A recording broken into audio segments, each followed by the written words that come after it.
Welcome to వేటు news conclave first conclave తెలంగాణలో నిర్వహిస్తున్నాం. తెలంగాణ కాంక్లేవ్ కి విచ్చేసిన ముఖ్యమంత్రి రేవంత్ రెడ్డి గారికి thank you sir, welcome. So Telangana ఈ రోజు నుంచి వచ్చే 10 ఏళ్ల పాటు ఎలా ఉండబోతోంది అనేది విజన్ మీతో మాట్లాడదామని పిలిచాం ప్రధానంగా. దానికంటే ముందు మీరు నాకు 2006 నుంచి తెలుసు, 2006లో మీరు ఒక విజన్ పెట్టుకొని 20 ఇయర్స్లో ముఖ్యమంత్రి చైర్లో 18 ఇయర్స్లో కూర్చున్నారు. సో మీ విజన్ కంప్లీట్ అయింది. ఇప్పుడు తెలంగాణ విజన్ ఏంటి? కమింగ్ 10 ఇయర్స్లో తెలంగాణను ఎలా చూడాలనుకున్నారు ఒకటి. దానికంటే ముందు లైటర్ వేలో నేను ఒకటి అడగాలనుకున్నాను. 2006 నుంచి చూస్తున్నాను ఇప్పటి వరకు, సేమ్ ఎనర్జీతో ఎలా ఉండగలుగుతున్నారు? ఎక్కడ రేవంత్ రెడ్డి కాస్త డల్ అయిపోయి అలాంటి విజువల్ ఎక్కడ కనపడదు ఎందుకు? ఎలా అంత ఎనర్జీ మెయింటైన్ చేస్తున్నారు?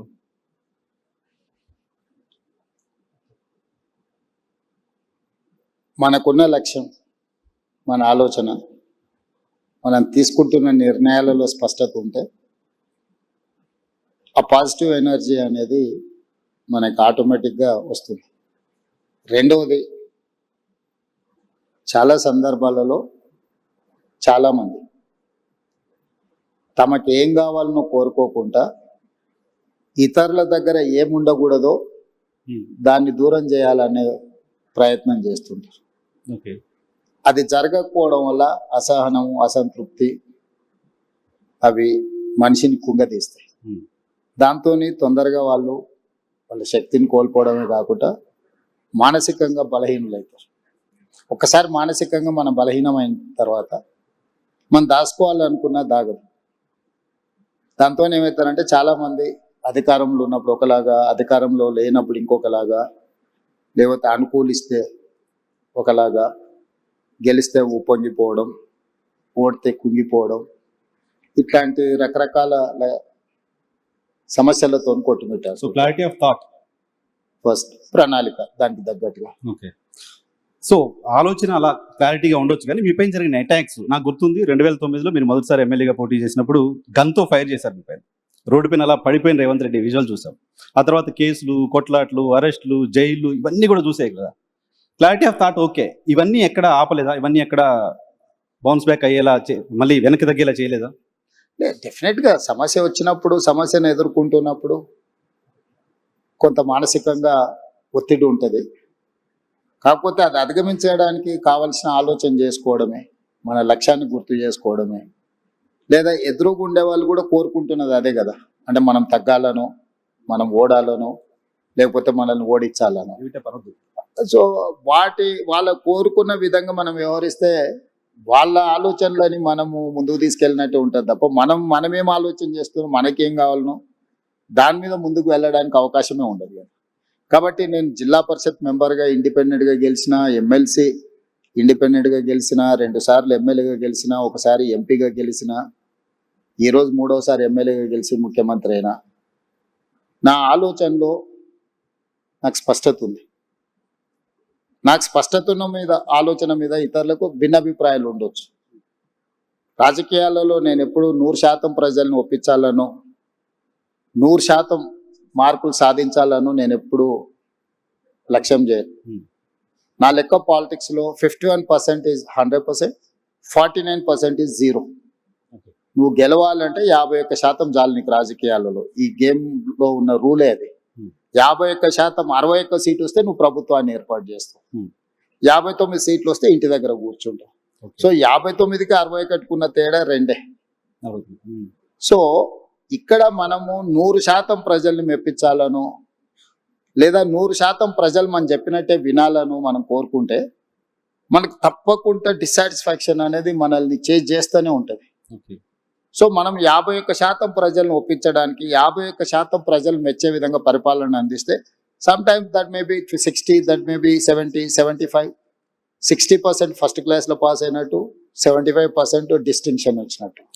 ఎట్ ద మ్యాక్స్ నువ్వు పెట్టుకోవాల్సిన ఎఫర్ట్స్ కానీ, లక్ష్యం కానీ 60% నుంచి 75% మధ్యలో నీ నిర్ణయాలను ప్రజలు ఆమోదిస్తే that is the biggest victory. మనం ఒప్పుకోని వాళ్ళను ఏదో విధంగా వాళ్ళను అణచివేయాలను, లేకపోతే వాళ్ళని ఏదో రకంగా అడ్డు తొలగించుకోవాలని మనం అనుకుంటే మనం చేయాల్సిన పనులను వదిలేసి అలాంటి వాళ్ళకే మన సమయం అంతా పోతుంది. మన ఎనర్జీ, మన ఎనర్జీ అనేది, మన ఆలోచన అనేది మనకి ఏం కావాలనే లక్ష్యం కోసం ఉపయోగించినప్పుడు తప్పకుండా దాని ఫలితాలు వేరే రకంగా ఉంటాయి.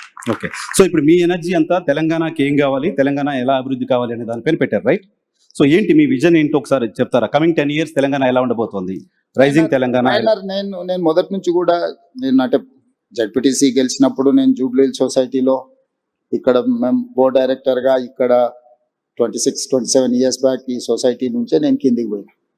చాలా మంది కింది నుంచి ఒక స్టేజ్కి వచ్చినాక జూబ్లీ హిల్స్కి వస్తారు. నేను జూబ్లీ హిల్స్ నుంచి గ్రామాలకు. సో నేను జూబ్లీ హిల్స్ చూసిన, సినిమా పరిశ్రమలో ఉండే ఫ్రెండ్స్ చూసిన 30 సంవత్సరాల క్రితమే. సినిమా ఇండస్ట్రీ ఎట్లుంటుంది, ఇండస్ట్రీస్ ఎట్లుంటాయి, బిజినెస్ ఎట్లుంటుంది, ఇండివిజువల్స్ ఎట్లుంటారు, సెలబ్రిటీస్ ఎట్లుంటారు, గ్రామంలో ఉండే పేద రైతులు ఎట్లుంటారు, ప్రభుత్వ పాఠశాలల్లో చదువుకునే విద్యార్థుల యొక్క స్థితిగతులు, వీటన్నిటి పట్ల నాకు సంపూర్ణమైన ప్రత్యక్ష అవగాహన ఉంది.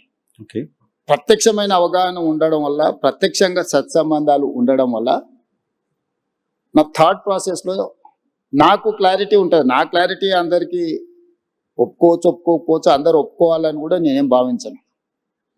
ఇందులో మన ప్రణాళిక రాష్ట్రంలో కానీ దేశంలో కానీ ప్రజలు ఉంటారు, పార్టీలు ఉంటాయి, ఇవి శాశ్వతం. ప్రభుత్వాలు మాత్రం మారుతూ ఉంటాయి. సో అధికారంలోకి వచ్చిన ఏ పార్టీ అయినా ప్రభుత్వాన్ని ఏర్పాటు చేసిన తర్వాత చాలా వరకు తాత్కాలికమైన సంక్షేమము, పరిమితమైన అభివృద్ధికే ప్రణాళికలు వేస్తుంటాయి.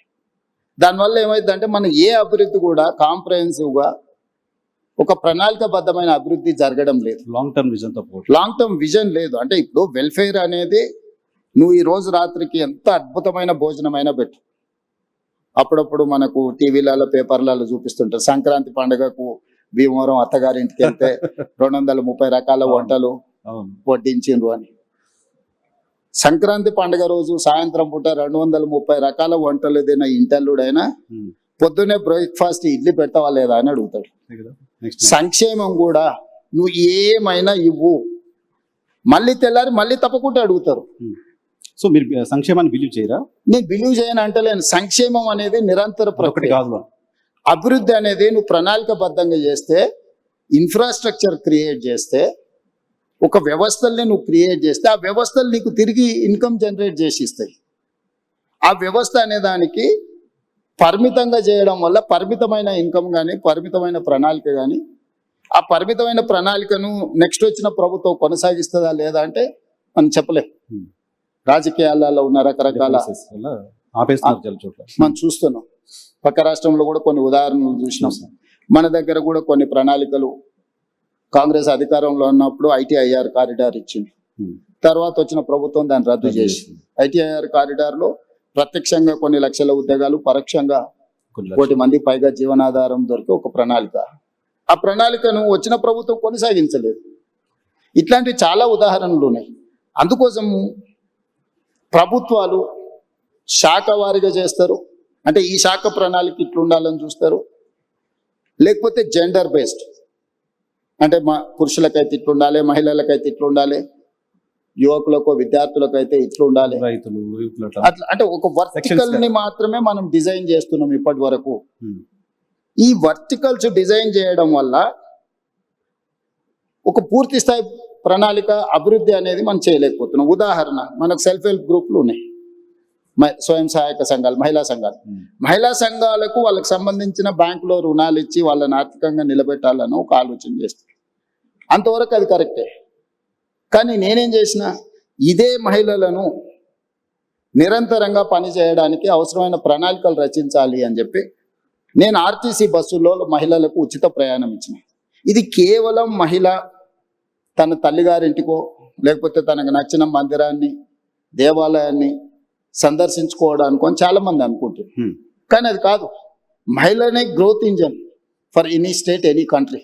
సో ఈ మహిళ ఎక్కడి నుంచి ఎక్కడికి, చేతి వృత్తి అయినా కానీ, కుల వృత్తి అయినా కానీ, ఉద్యోగ బాధ్యత అయినా కానీ, ఈరోజు గవర్నమెంట్ స్కూళ్ళలో 24-25లో 0 డ్రాప్ అవుట్స్ ఇన్ తెలంగాణ. నీతి ఆయోగ్ చెప్పింది, నేను చెప్పలేదు. ఎక్కువ మనం డ్రాప్ అవుట్స్ ఎక్కడ ఉన్నాయి? ఆడపిల్లల డ్రాప్ అవుట్స్. గ్రామాలలో 7th వరకు ఎడ్యుకేషన్ ఉంటే 8th పోవాలంటే పక్క ఊరికి పోవాలి. పక్కూరు పోవాలంటే తల్లిదండ్రులకు ఒక భారం. ఏ విధంగా పంపించాలనేది ఒక సమస్య, దానికి అయ్యే ఖర్చు ఏ విధంగా సమకూర్చుకోవాలని రెండో సమస్య, ఆడపిల్లలకు భద్రత ఉంటుందా లేదా అనేది మూడో సమస్య. కానీ నేను ఆర్టీసీలో ఉచిత ప్రయాణం ఇవ్వడం వల్ల ఏ విధంగా వెళ్ళాలనే సమస్య, ఆ ఖర్చులకు సంబంధించిన సమస్య నేను పరిష్కరించగలిగిన, రక్షణకు సంబంధించి తీసుకోవాల్సిన చర్యలు తీసుకున్నాం. సో ఆడపిల్లలు చదువు నుంచి దూరం కాకుండా మనం ఈ ప్రణాళిక వచ్చింది. ఈరోజు ఇదే మహిళలు తాము ఉద్యోగానికి కానీ ఎక్కడికి వెళ్ళినా నెలకు దాదాపుగా ఒక 10,000 రూపాయల సేవింగ్స్ ఉన్నాయి మహిళలకు. 28 నెలలలో ఆర్టీసీకి 10,000 కోట్ల రూపాయలు రాష్ట్ర ప్రభుత్వం చెల్లించింది. నీకు తెలుసు, రాష్ట్ర ప్రభుత్వంలో ఆర్టీసీ ఒక 50,000 మంది కార్మికులు, 50,000 కుటుంబాల ఆధారపడ్డ సంస్థ. గత ప్రభుత్వంలో దాదాపుగా 2 నెలలకు పైగా దీక్ష, ధర్నాలు, బంధులు మొత్తం ఎక్కడొక్కడ ఉండి 60-70 మంది డ్రైవర్లు, కండక్టర్లు ఆత్మహత్యలు చేసుకున్న పరిస్థితి. దివాలా తీసి ఆర్టీసీ మూసేస్తుండ్రు, ఆర్టీసీని ప్రైవేట్ పరం చేస్తుండ్రు అని ఆ రోజు ఉండే. మీరు కూడా జర్నలిస్ట్గా రిపోర్ట్ చేసి. కానీ ఈరోజు నేను లాభాలకు తీసుకొచ్చిన.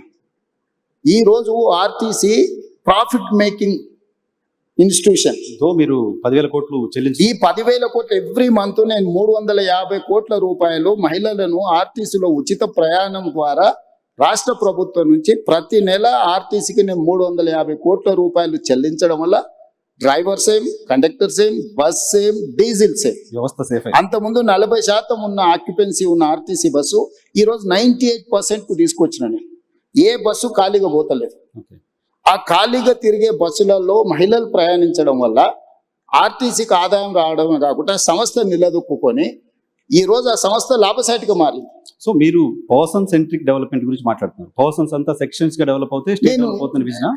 నేను ఇంక్లూజివ్నెస్ గురించి చెప్తున్నా. అంటే ఇప్పుడు మనం ఇచ్చేది నీకు లాభము, ఇది ఇచ్చినావు నువ్వు జేబులో వేసుకుంటే అది నీ దగ్గర అయిపోతుంది. కానీ ఒక సంస్థ మహిళలకు ఉచిత ప్రయాణం ఇచ్చినప్పుడు మహిళ వ్యాపారం చేసుకోగలుగుతుంది, చదువుకోగలుగుతుంది, సెల్ఫ్ హెల్ప్ గ్రూప్స్లలో తిరగలుగుతుంది, ఉద్యోగానికి వెళ్ళగలుగుతుంది.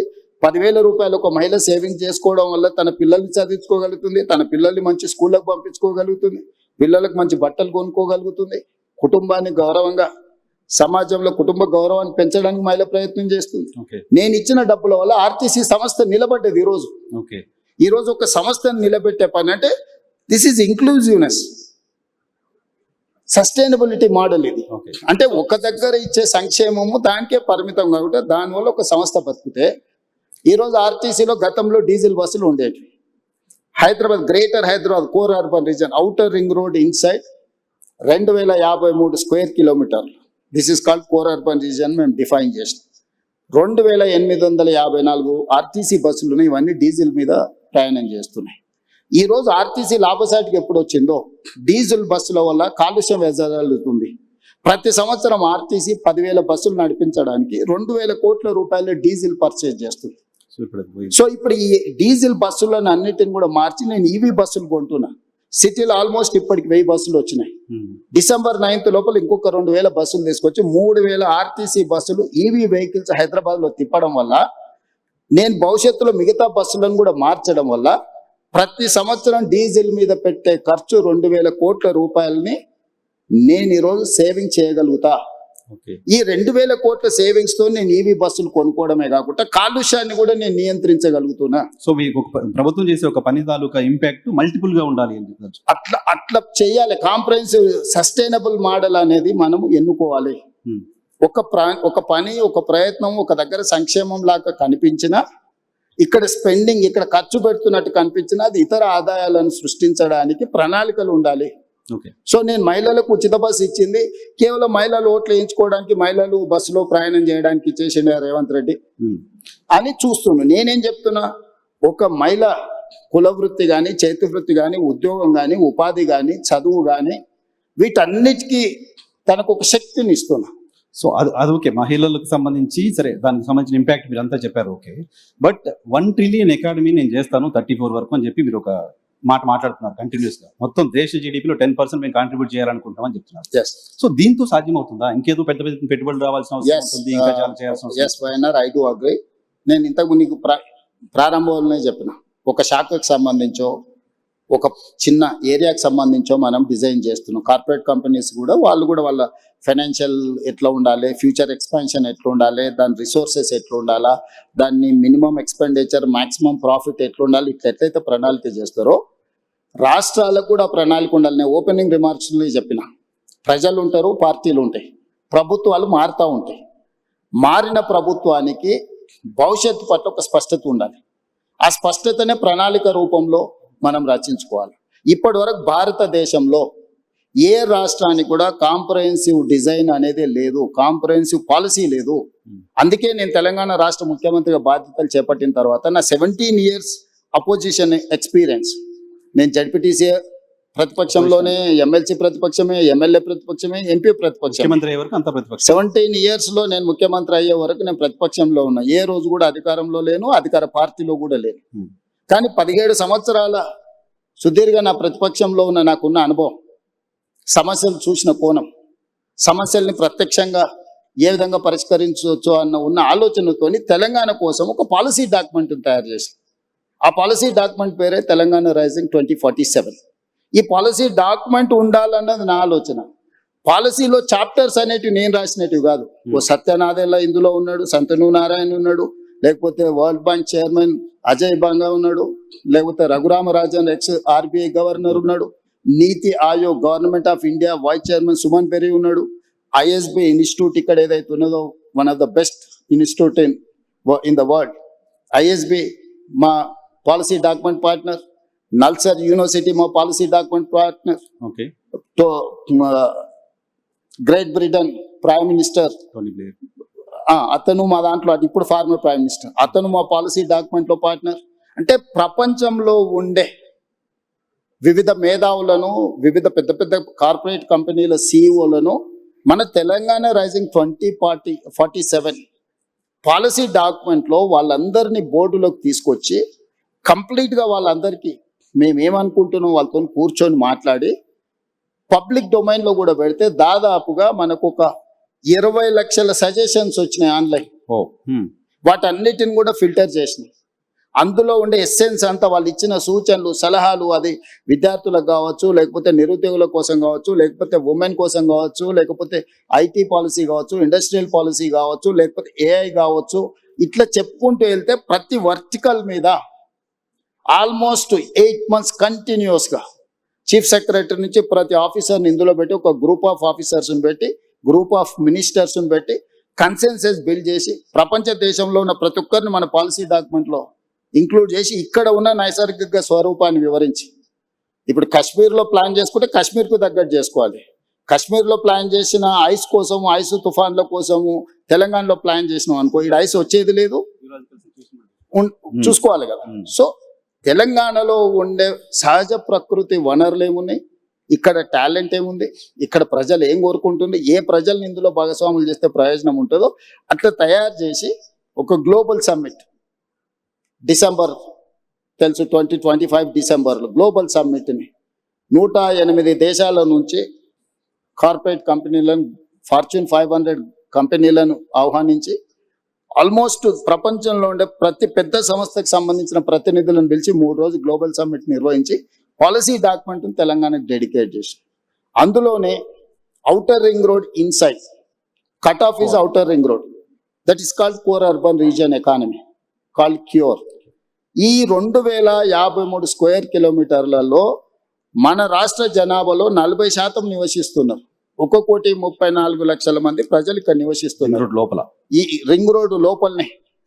ఇక్కడ పరిశ్రమలు ఉన్నాయి, కాలుష్యం వెదజల్లే పరిశ్రమలు ఉన్నాయి, రకరకాల ఎంక్రోచ్మెంట్స్ ఉన్నాయి, నాలా ఎంక్రోచ్మెంట్స్ ఉన్నది, వాటర్ బాడీస్ ఎంక్రోచ్మెంట్స్ ఉన్నాయి, నదుల ఎంక్రోచ్మెంట్స్ ఉన్నాయి, అన్ని రకాల సమస్యలతో కూడుకున్న థిక్ పాపులేటెడ్ ఏరియా. సో దీన్ని, ఈ క్యూర్ని ఏ విధంగా క్యూర్ చేయాలనేదే మా పాలసీ. అందుకే మేము హిల్ట్ పాలసీ తీసుకొచ్చినాం. ఇక్కడ ఉన్న కాలుష్యం వెదజల్లే పరిశ్రమలని ఈ కోర్ అర్బన్ రీజన్ బయటికి తరలించాలి.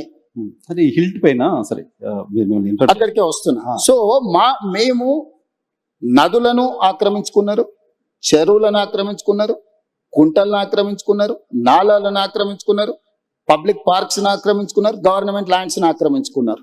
సో ఇన్ని ఆక్రమణలు జరిగిన తర్వాత ఈ నగరాన్ని ఎవరైనా ప్రక్షాళన చేయగలరా? నదుల ఆక్రమణలు తొలగిస్తే ఆక్రందనలు అంటారు, చెరువులను తొలగిస్తే కుంటలను తొలగిస్తే, నాలాలను తొలగిస్తే వీటి వల్ల ప్రకృతి వైపరీత్యం. ఎక్కడైతే నీళ్లు ఉండాలనో ఆ నీళ్లు స్థావరాన్ని నువ్వు ఆక్రమించుకుంటే నీళ్లు నీ మీదకి వస్తాయి. జపాన్లో ఒక సేయింగ్ ఉంది, నగరాలను నువ్వు కలుషితం చేసినా మర్చిపోతాయేమో కానీ నీటి వనరులను నువ్వు కలుషితం చేస్తే ఎప్పుడు మర్చిపోదు. ఈరోజు నువ్వు ఎక్కడైతే ఎంక్రోచ్మెంట్ చేస్తున్నావు వాటర్ బాడీస్ని కానీ, లేక్స్ని కానీ, వాటర్ ఫ్లోస్ని కానీ నువ్వు డిస్టర్బ్ చేస్తావు, ప్రకృతి వైపరీత్యం జరిగినప్పుడు ఎక్కడైనా నువ్వు తీసుకో విధ్వంసం, విలయ తాండవం జరుగుద్ది. సో నువ్వు నగరంలో రోడ్లు ఆక్రమించుకున్నా, లేకపోతే ఇంకేదన్నా ఆక్రమించుకున్నా, గవర్నమెంట్ ల్యాండ్స్ ఆక్రమించుకున్నా ప్రకృతి నిన్ను క్షమిస్తుందేమో కానీ చెరువులు, కుంటలు, నాలలు, నదులను ఆక్రమించుకుంటే ప్రకృతి నిన్ను క్షమించదు. ప్రకృతి ప్రకోపించిన రోజు ఏది మిగలదు. సో మీ విజన్ డాక్యుమెంట్ లో భాగమే హైడ్రా కావచ్చు, హెల్త్ పాలసీ కావచ్చు. ఎస్, నేను తీసుకొచ్చిన ఏ పాలసీ కూడా ఈ నగరాన్ని ఒక ఆపరేషన్ చేస్తున్నప్పుడు పేషెంట్ కి మొత్తం ఇచ్చి ఆపరేషన్ చేస్తారు కదా, బట్ మీరు జనాలు మెంటల్ గా ప్రిపేర్ చేయకుండా, మీ విజన్ ఏంటో ప్రాపర్ గా చెప్పకుండా అలా చేయడం అలా చేశారు. చాలా మంది ఆక్రదనలు, ఇంట్లో బట్టలు తీసుకోవడానికి కూడా అవకాశం లేకుండా కూర్చొని ఇటువంటి ఒక విమర్శలు ప్రభుత్వం ఫేస్ చేయడం ఉంది. డెఫినెట్ గా ఉంది. ఇంప్లిమెంట్ చేసేటప్పుడు వార్ జరిగినప్పుడు అందరు సైనికులే చచ్చిపోరు. యుద్ధం జరిగినప్పుడు కొంతమంది అమాయకులు కూడా చచ్చిపోతారు. అట్లని ఎవరు యుద్ధం ఆపరు. బాంబు వేయకుంటే ఇక్కడ సివిలియన్ ఉన్నాడా, ఇక్కడ సైన్యం ఉందా, ఇది చూస్తారా? యుద్ధం జరిగినప్పుడు యుద్ధం అనేది యుద్ధ నీతి అట్లాంటిది. నెలల కొద్ది, సంవత్సరాల కొద్ది మేము స్పష్టంగా చెప్తున్నాం, ఇక్కడ ఆక్రమించుకున్నారు, నోటీసులు ఇస్తున్నాం, సంస్కరణ యుద్ధం అవుతుందా? ఇప్పుడు జరుగుతూ ఉంది కదా సంస్కరణలు అనేది. ఇప్పుడు యుద్ధం లాంటిదే. ఈ రోజు నేను ఆక్రమించుకున్న చెరువులు ఎవరు? ఆక్రమణదారులే కదా. నేను వెళ్ళి ఒక కాలనీ జూబ్లీ హిల్స్ డిమాలిష్ చేసి నేనేం చెరువు కడతా అంటలేనే. దుర్గం చెరువును ఆక్రమించుకుంటే అవి తొలగిస్తున్నా. మీరు ఎన్కన్వెన్షన్ చేసినప్పుడు ప్రభుత్వం చాలా మంది చెప్పట్లేదు. నేను అదే చెప్తున్నా, 3 ఎకరాలు ఇప్పుడు మనం ఇక్కడ చర్చిస్తే బాగుండదు. ఎందుకంటే అతను వాలంటీర్ గా ముందుకు వచ్చి సరెండర్ చేసిన తర్వాత అది వేరే విషయం. ఒక సెలబ్రిటీ ప్రజలకు అందరికి ఆదర్శంగా ఉండే వ్యక్తులు తుమ్మిడికుంటను మొత్తం ఆక్రమించుకొని ఫంక్షన్ హాల్ కట్టుకుంటుంటే రెగ్యులర్ గా మనం అందులో ఫంక్షన్ చేసుకుంటున్నాం. ఆ నీళ్ళు ఎక్కడికి వెళ్తున్నాయి? కాలనీల మీదకి వస్తున్నాయి. కానీ విజన్ డాక్యుమెంట్ ని అమలు చేస్తున్న క్రమంలో పొలిటికల్ గా కూడా మీరు పొలిటికల్ పార్టీ రిప్రజెంటేటివ్ రేపు మళ్ళీ 51% అన్నట్టు కావాలి, చూసుకోవాల్సిన అవసరం ఉందా? ఎస్, నేను ఒప్పుకుంటా. కానీ ఏది నా కోసం చేస్తలేను, నా ఇంటి కోసం చేస్తలేను. నేను ఈ సమాజం కోసం, భవిష్యత్ తరాల కోసం చేసిన కొన్ని తిట్లైనా నేను భరిస్తా. నా స్వార్థం కోసం నేను పార్కును, కేబీఆర్ పార్కు కబ్జా పెట్టుకుంటే తిడితే అది తప్పు. లేకపోతే రోడ్డును ఆక్రమించి నేను ఏదన్నా సొంతానికి చేసుకుంటే అది తప్పు. లేకపోతే పలానా గవర్నమెంట్ ల్యాండ్ ఆక్రమించి నా మిత్రుడికి ఎదురుగానే బదిలీ చేస్తే నా తప్పు. నేను చేస్తున్నది నదుల ఆక్రమణ తొలగిస్తున్నా. తిట్టుకుంటే తిట్టుకుంటాడు. నేను ఎవరి కోసం చేస్తున్నా? నా ఇంటికి తీసుకెళ్ళడానికి చేస్తలేని, ఈ ప్రజల కోసం చేస్తున్నా. నది ఇప్పుడు మూసీ నది ఉంది, గోదావరి నది ఉంది, కృష్ణా నది ఉంది. దుర్మార్గంగా దాన్ని చెరబట్టి మేము విధ్వంసం చేస్తాము అని అంటే, ఆ విధ్వంసం చేసేటోని నేను అడ్డు తొలగిస్తే నన్ను తిడతారు. తిట్టని డెఫినెట్ గా తిడతారు. బెనిఫిషియర్స్ వాళ్ళ వెనకాల ఉన్నోళ్ళు తిడతారు. ఇప్పుడు చెరువులు, ఎన్ని చెరువులు నేను చేసినా, ఇప్పుడు బతుకమ్మ కుంట మీరు పోయి చూడండి. ఈ రోజు బతుకమ్మ కుంట ఆక్రమించుకున్న ఏ పార్టీ నాయకుడు? ఆ నాయకులకు హెలికాప్టర్లో ఆ కుంటను ఆక్రమించుకోవడానికి సహకరించినందుకు గులాబీ పూలు వెదజల్లిండి హెలికాప్టర్లు. ఎక్కడి నుంచి వచ్చింది ఆ సొమ్ము? బతుకమ్మ కుంట ఆక్రమించుకొని 10 ఎకరాలు అమ్ముకుంటే ఆ సొమ్ము వచ్చింది. ఆయన వాళ్ళకు గొప్ప నాయకుడు. నేను తొలగించేసి కొట్టేసి బతుకమ్మ కుంటను నేను రిస్టోర్ చేసిన, దాని పేరే బతుకమ్మ కుంట.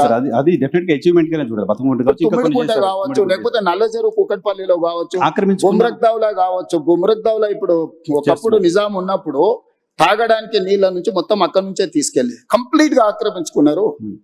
పొలిటికల్ ఎవరిని స్పేర్ చేయలే. అక్కడ ఎంఐఎం లీడర్స్ అబ్జెక్షన్ చేసారు, ఇక్కడికి వస్తే బీఆర్ఎస్ లీడర్లు అబ్జెక్షన్ చేసారు, ఇంకొక దగ్గరకు పోతే కుక్కట్పల్లిలో ఇంకొకరు అబ్జెక్షన్ చేసారు, అందరు తెచ్చారు. మీరు బీఆర్ఎస్ కో ఎంఐఎం కో ఎవరికో ఆన్సర్ చేయాల్సిన అవసరం లేదు. కానీ పేద వాళ్ళు ఎవరైతే ఇబ్బంది పడుతున్నారు, కొన్ని విజువల్స్ చూస్తే బాధ అనిపిస్తుంది. ఎస్, డెఫినెట్ గా వాళ్ళకి హోప్ ఎవరు? మీరే ఇంకా ఎవరు కాదు కదా. వాళ్ళకి హోప్ నేనే వాళ్ళకి ఏమన్నా న్యాయం చేస్తా అన్న నమ్మకంతోనే నన్ను ముఖ్యమంత్రి చేస్తాను. అందుకే వాళ్ళకి డబుల్ బెడ్ ఇండ్లు ఆఫర్ ఇచ్చిన, మంచి వాళ్ళ పిల్లలకు స్కూల్ ఆఫర్ ఇచ్చిన, వాళ్ళకి కావాల్సిన సహాయం అందిస్తా అని చెప్పిన.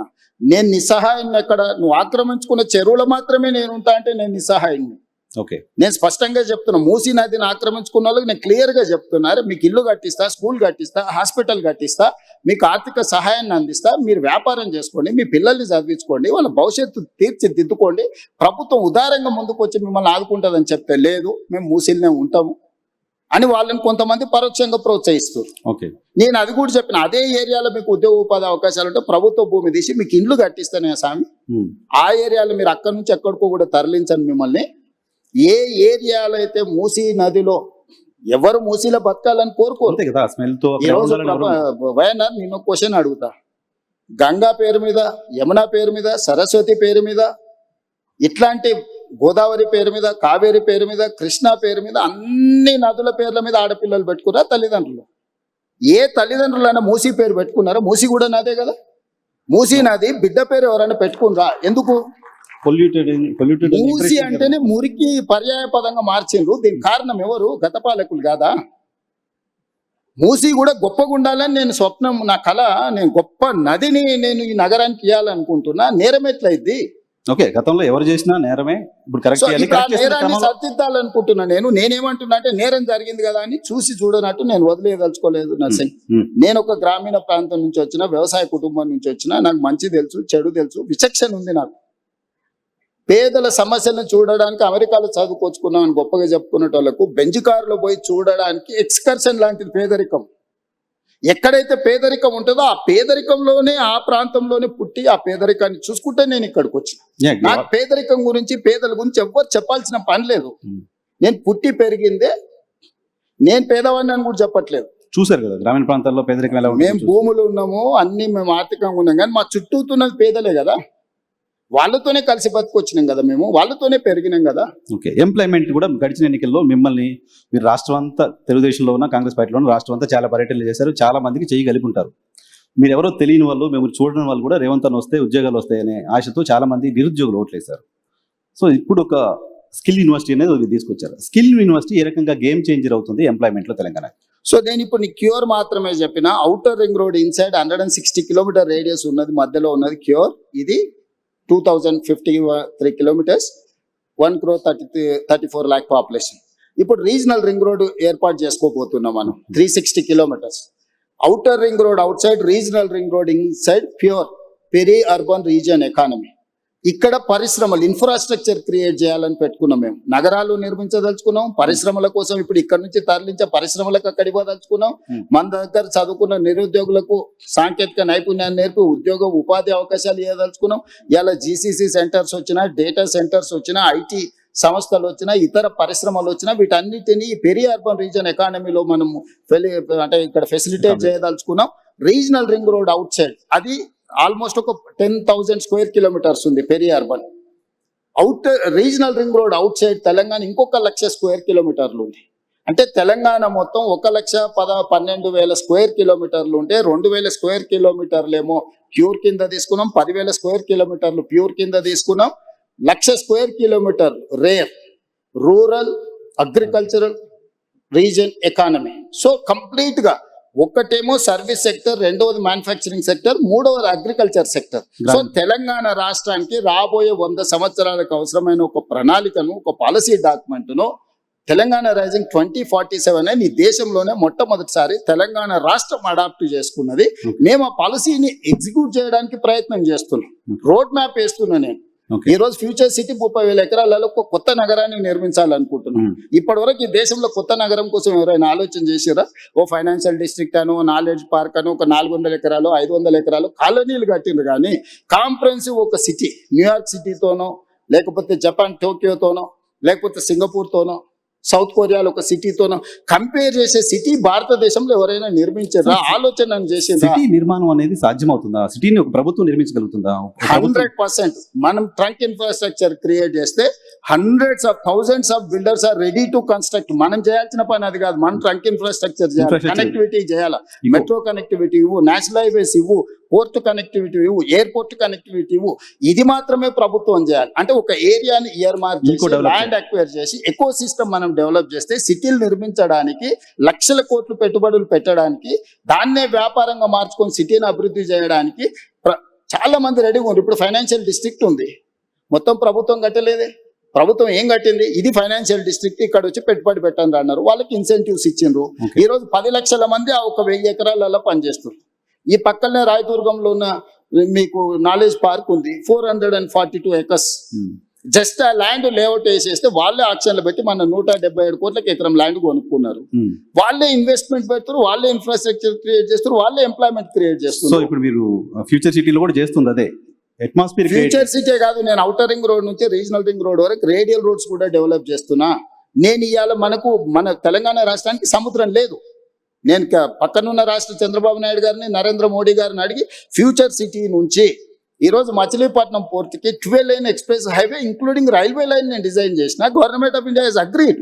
ఓకే, మనము జపాన్ వీటిని దేన్ని ఎందుకు అభివృద్ధి చెందిన దేశం అంటున్నాం? అక్కడ బుల్లెట్ ట్రైన్లు ఉన్నాయి కాబట్టి అభివృద్ధి చెందిన దేశం అంటున్నారు. అక్కడ పేదరికం లేదా?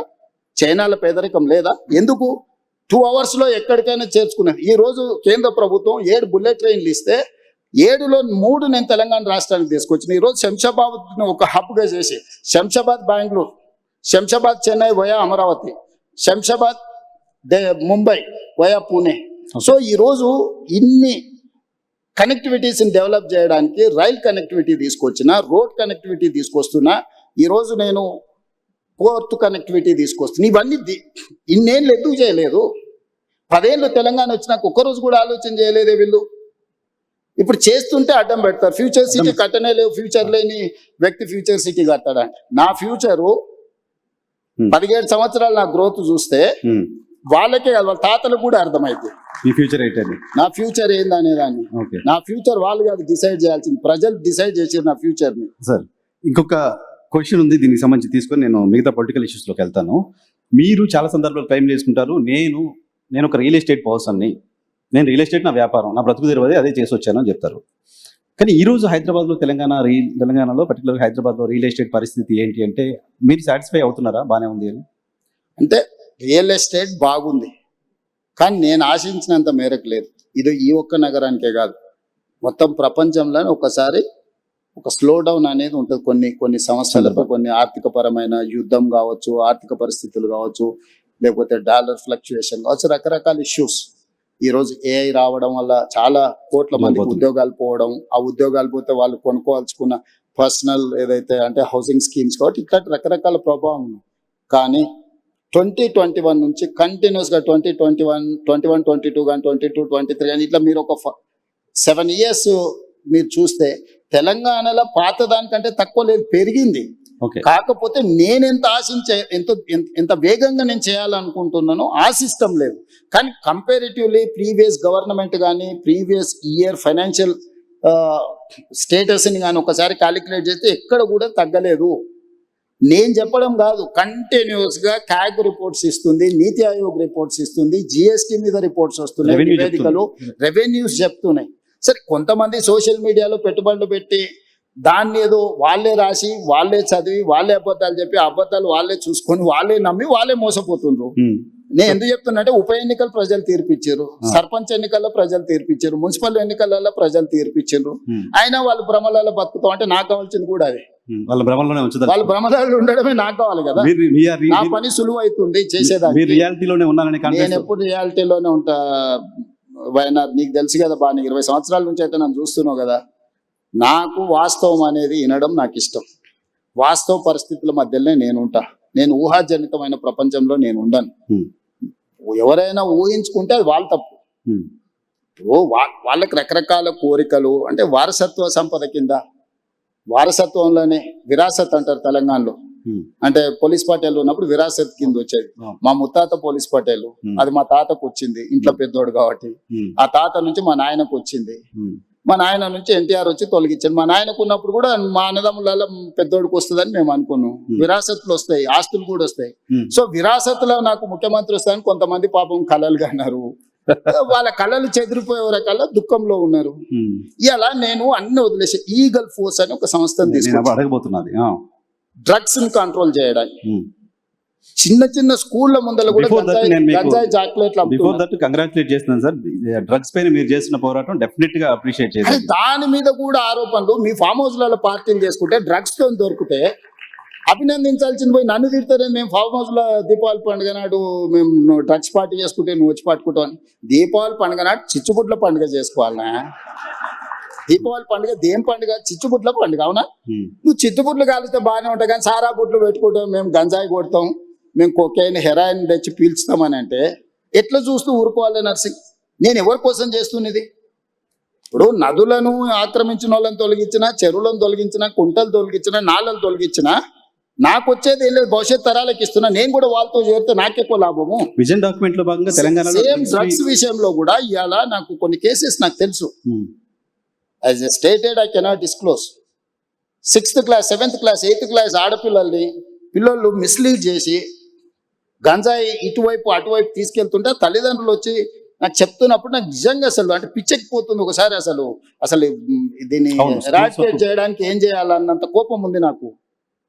నేను దాన్ని చేస్తే కూడా అది కూడా ఈ దేశానికి మనం ఒక రోల్ మోడల్ డ్రగ్స్ రిలేటెడ్ దీంట్లో నేను కంప్లీట్ గా ఒక వ్యవస్థని ఏర్పాటు చేసిన.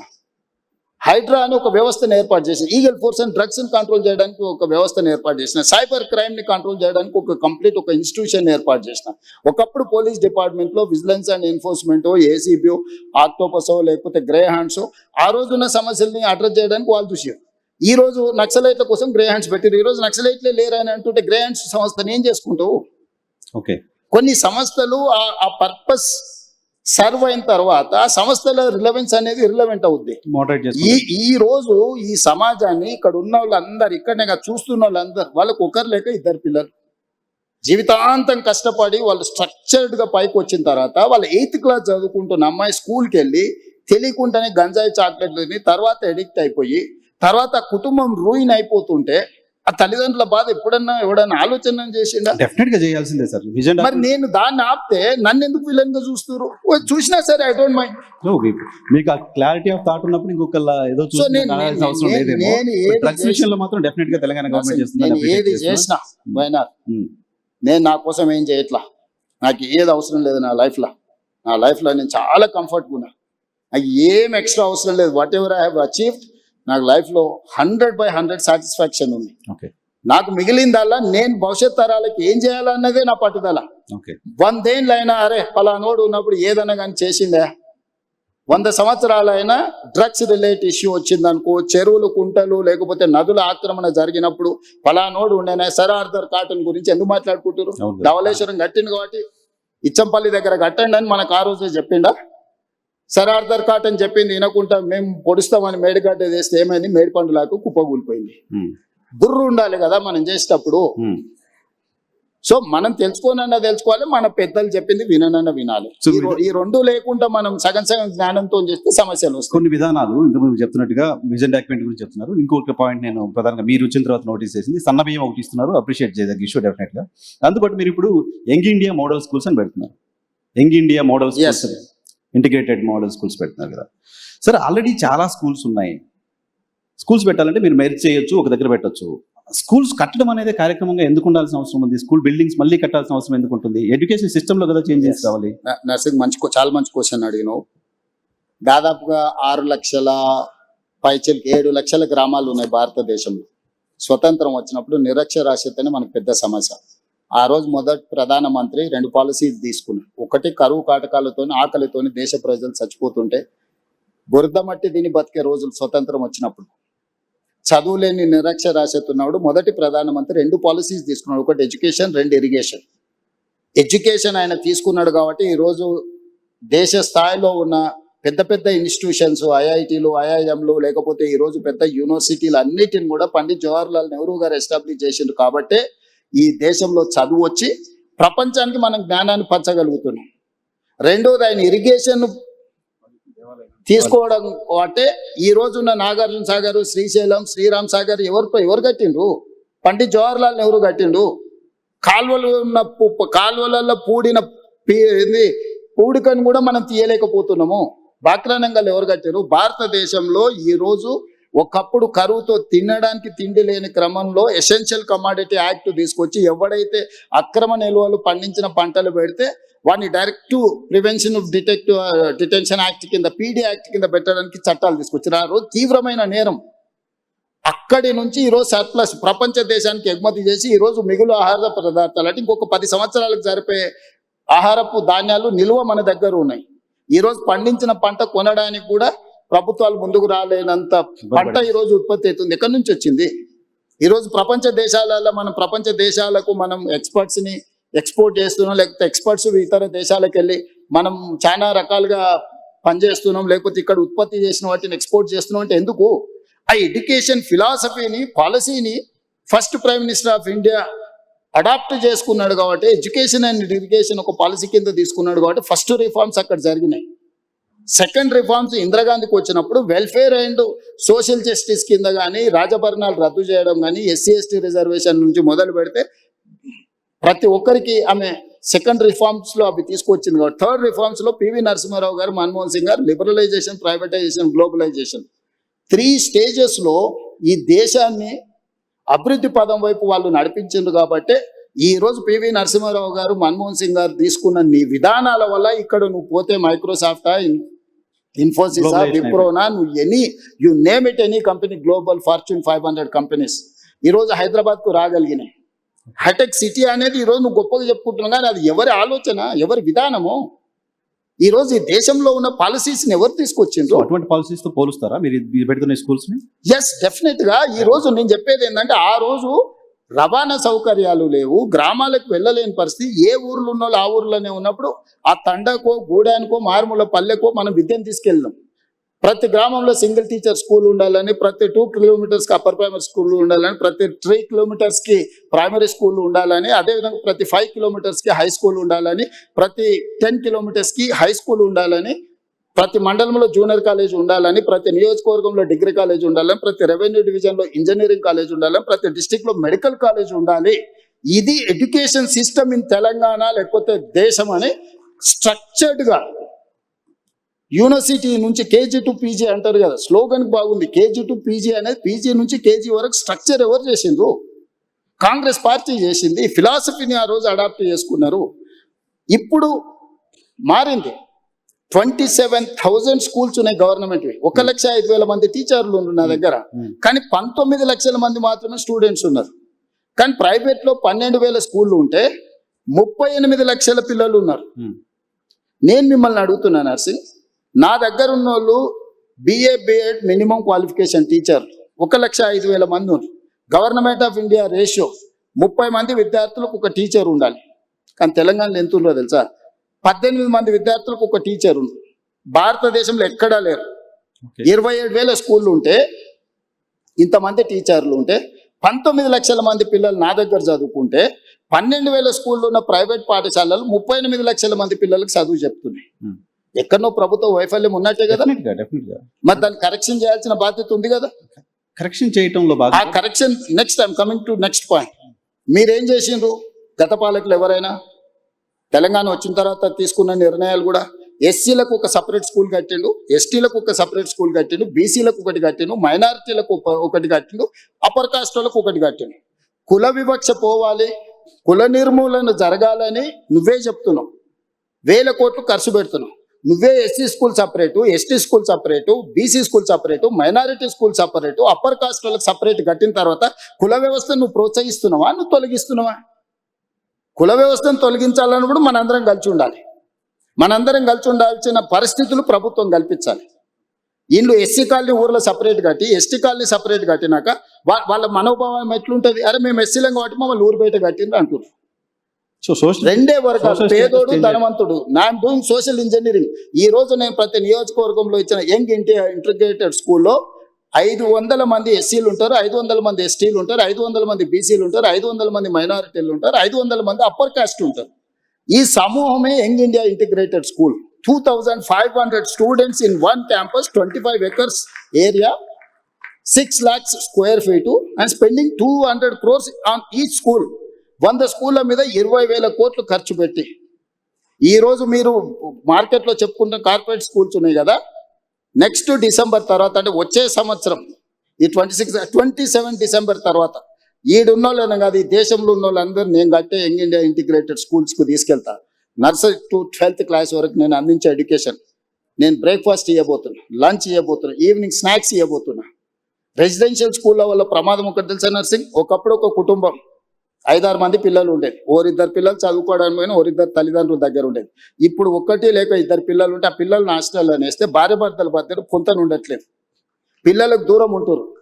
ఆ మధ్యలో ఒక ఆయన నాకు చెప్పిండు, మేము చిన్నగా ఉన్నప్పుడు మీరు మమ్మల్ని హాస్టల్లో వేసారు, మేము పెద్దగా అయినాక మిమ్మల్ని తీసుకెళ్లి ఓల్డేజ్ హోమ్లో వేసినామని.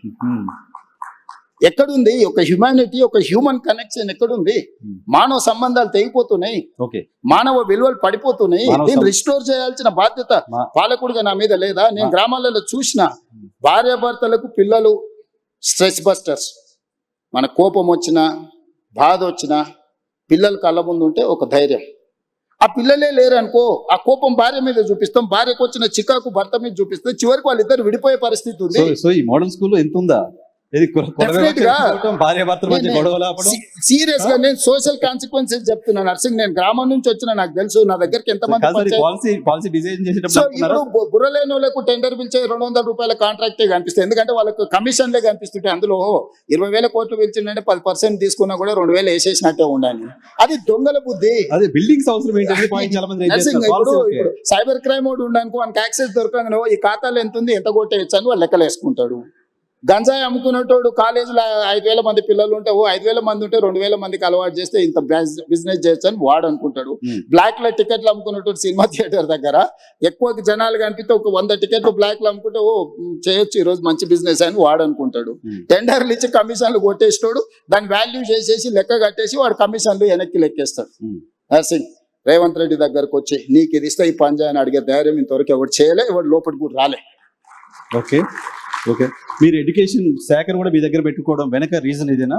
నేను పర్సనల్ గా దాన్ని పట్టాలెక్కియాలి అనేది ఇప్పుడు చాలా మంది ఏం కోరుకుంటారు, రెవెన్యూ కోరుకుంటారు, ఫినాన్స్ కోరుకుంటారు, డిఫరెంట్ మినిస్టర్స్ కోరుకుంటారు కదా. ముఖ్యమంత్రికి ఏ శాఖ అయినా నేను నా వద్ద పెట్టుకోవచ్చు కదా. నేను ఏం పెట్టుకున్నా, అర్బన్ ఇన్ఫ్రాస్ట్రక్చర్ చేయాలనుకున్నా, మున్సిపాలిటీ పెట్టుకున్నా, స్ట్రక్చర్డ్ గా డిజైన్ చేయాలి.